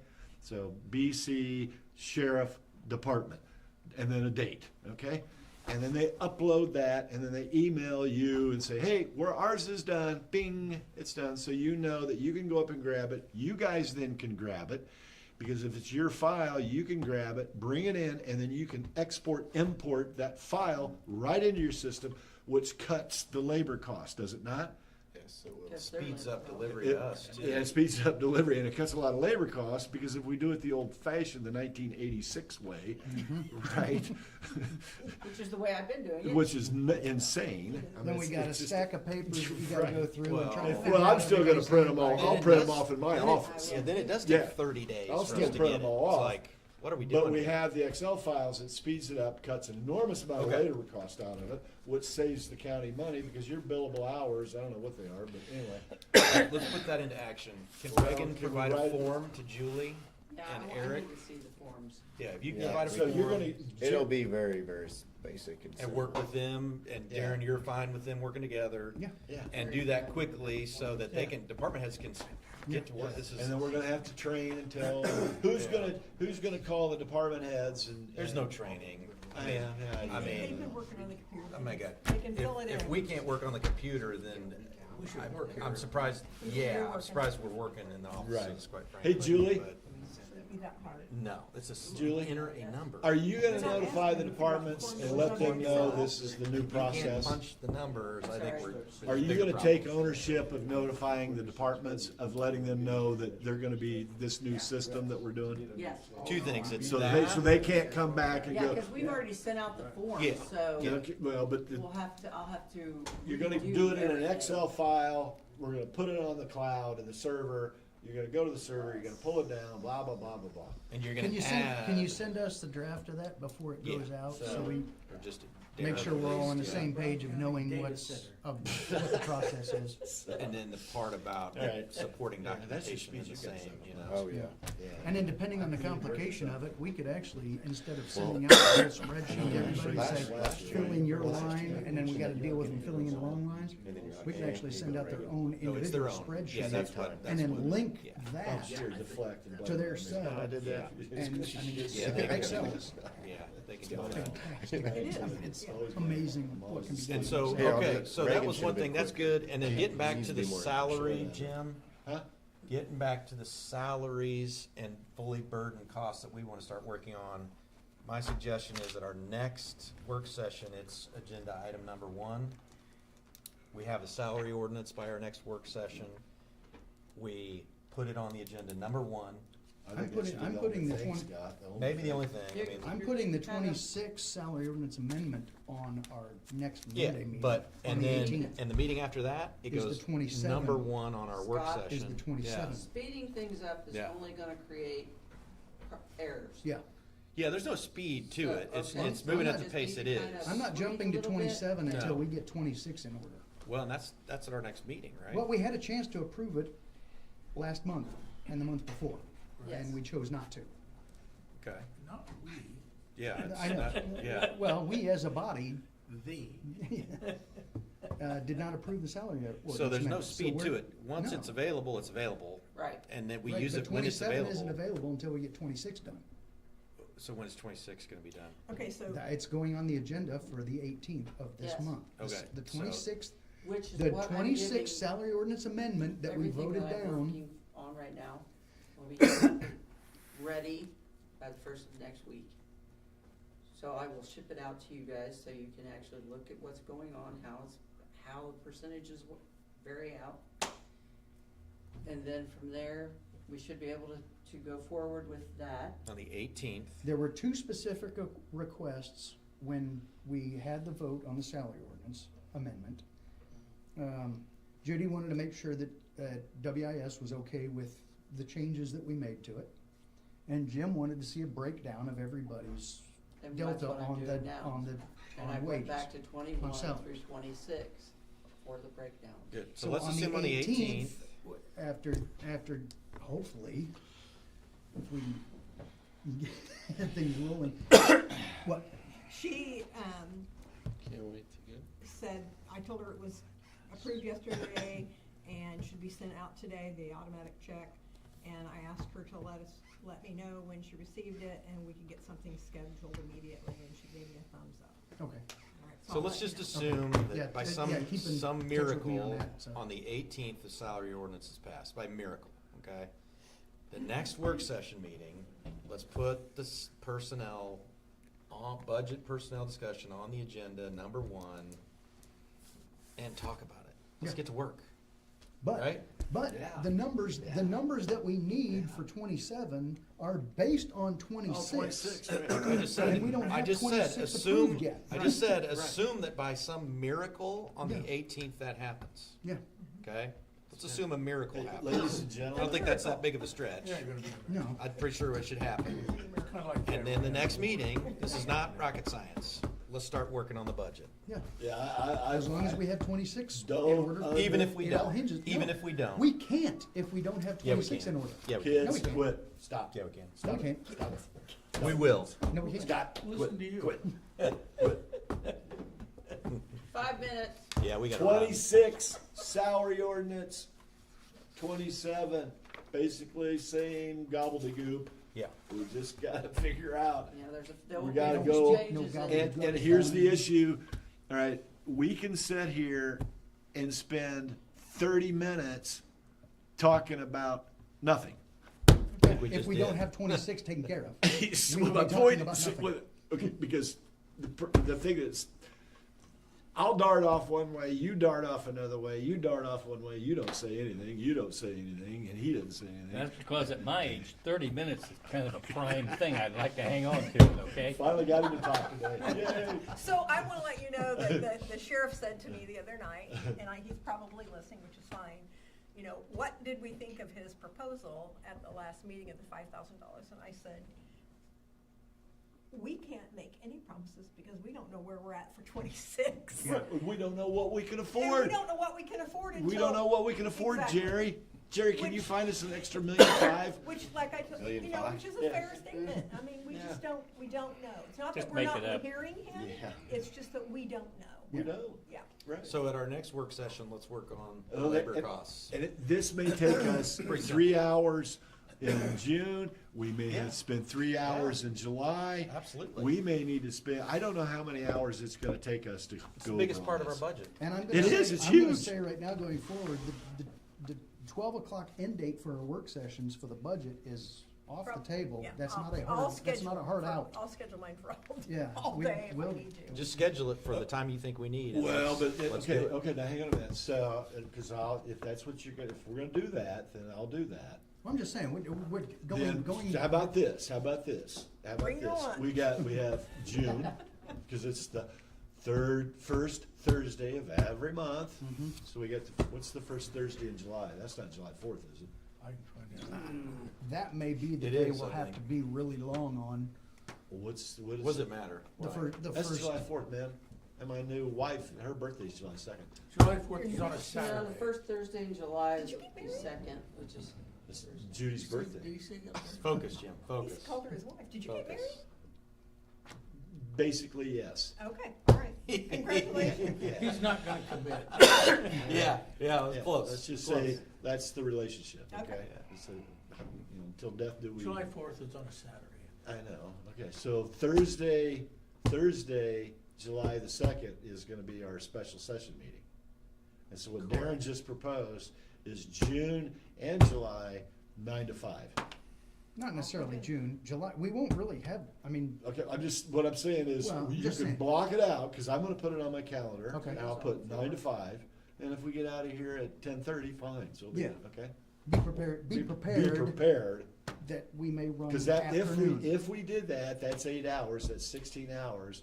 And I would hope and pray we can get the labor costs solved for 27 I mean, in 16 hours. The hard part is we may not have info and we don't wanna No, just waste our Julie's gonna time. have it all. That's what I'm saying, June, we may not, July, we'll First- have the Form 1. First of all, so we'll Kim's have the doing a information. freaking payroll every 2 weeks.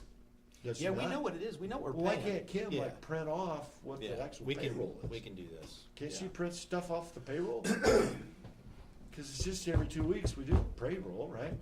Yeah, I'm just assuming multiply it's- it times 52 Just and there's our multiply number. it ti- 26. 20, I'm sorry, 26. 26, yeah.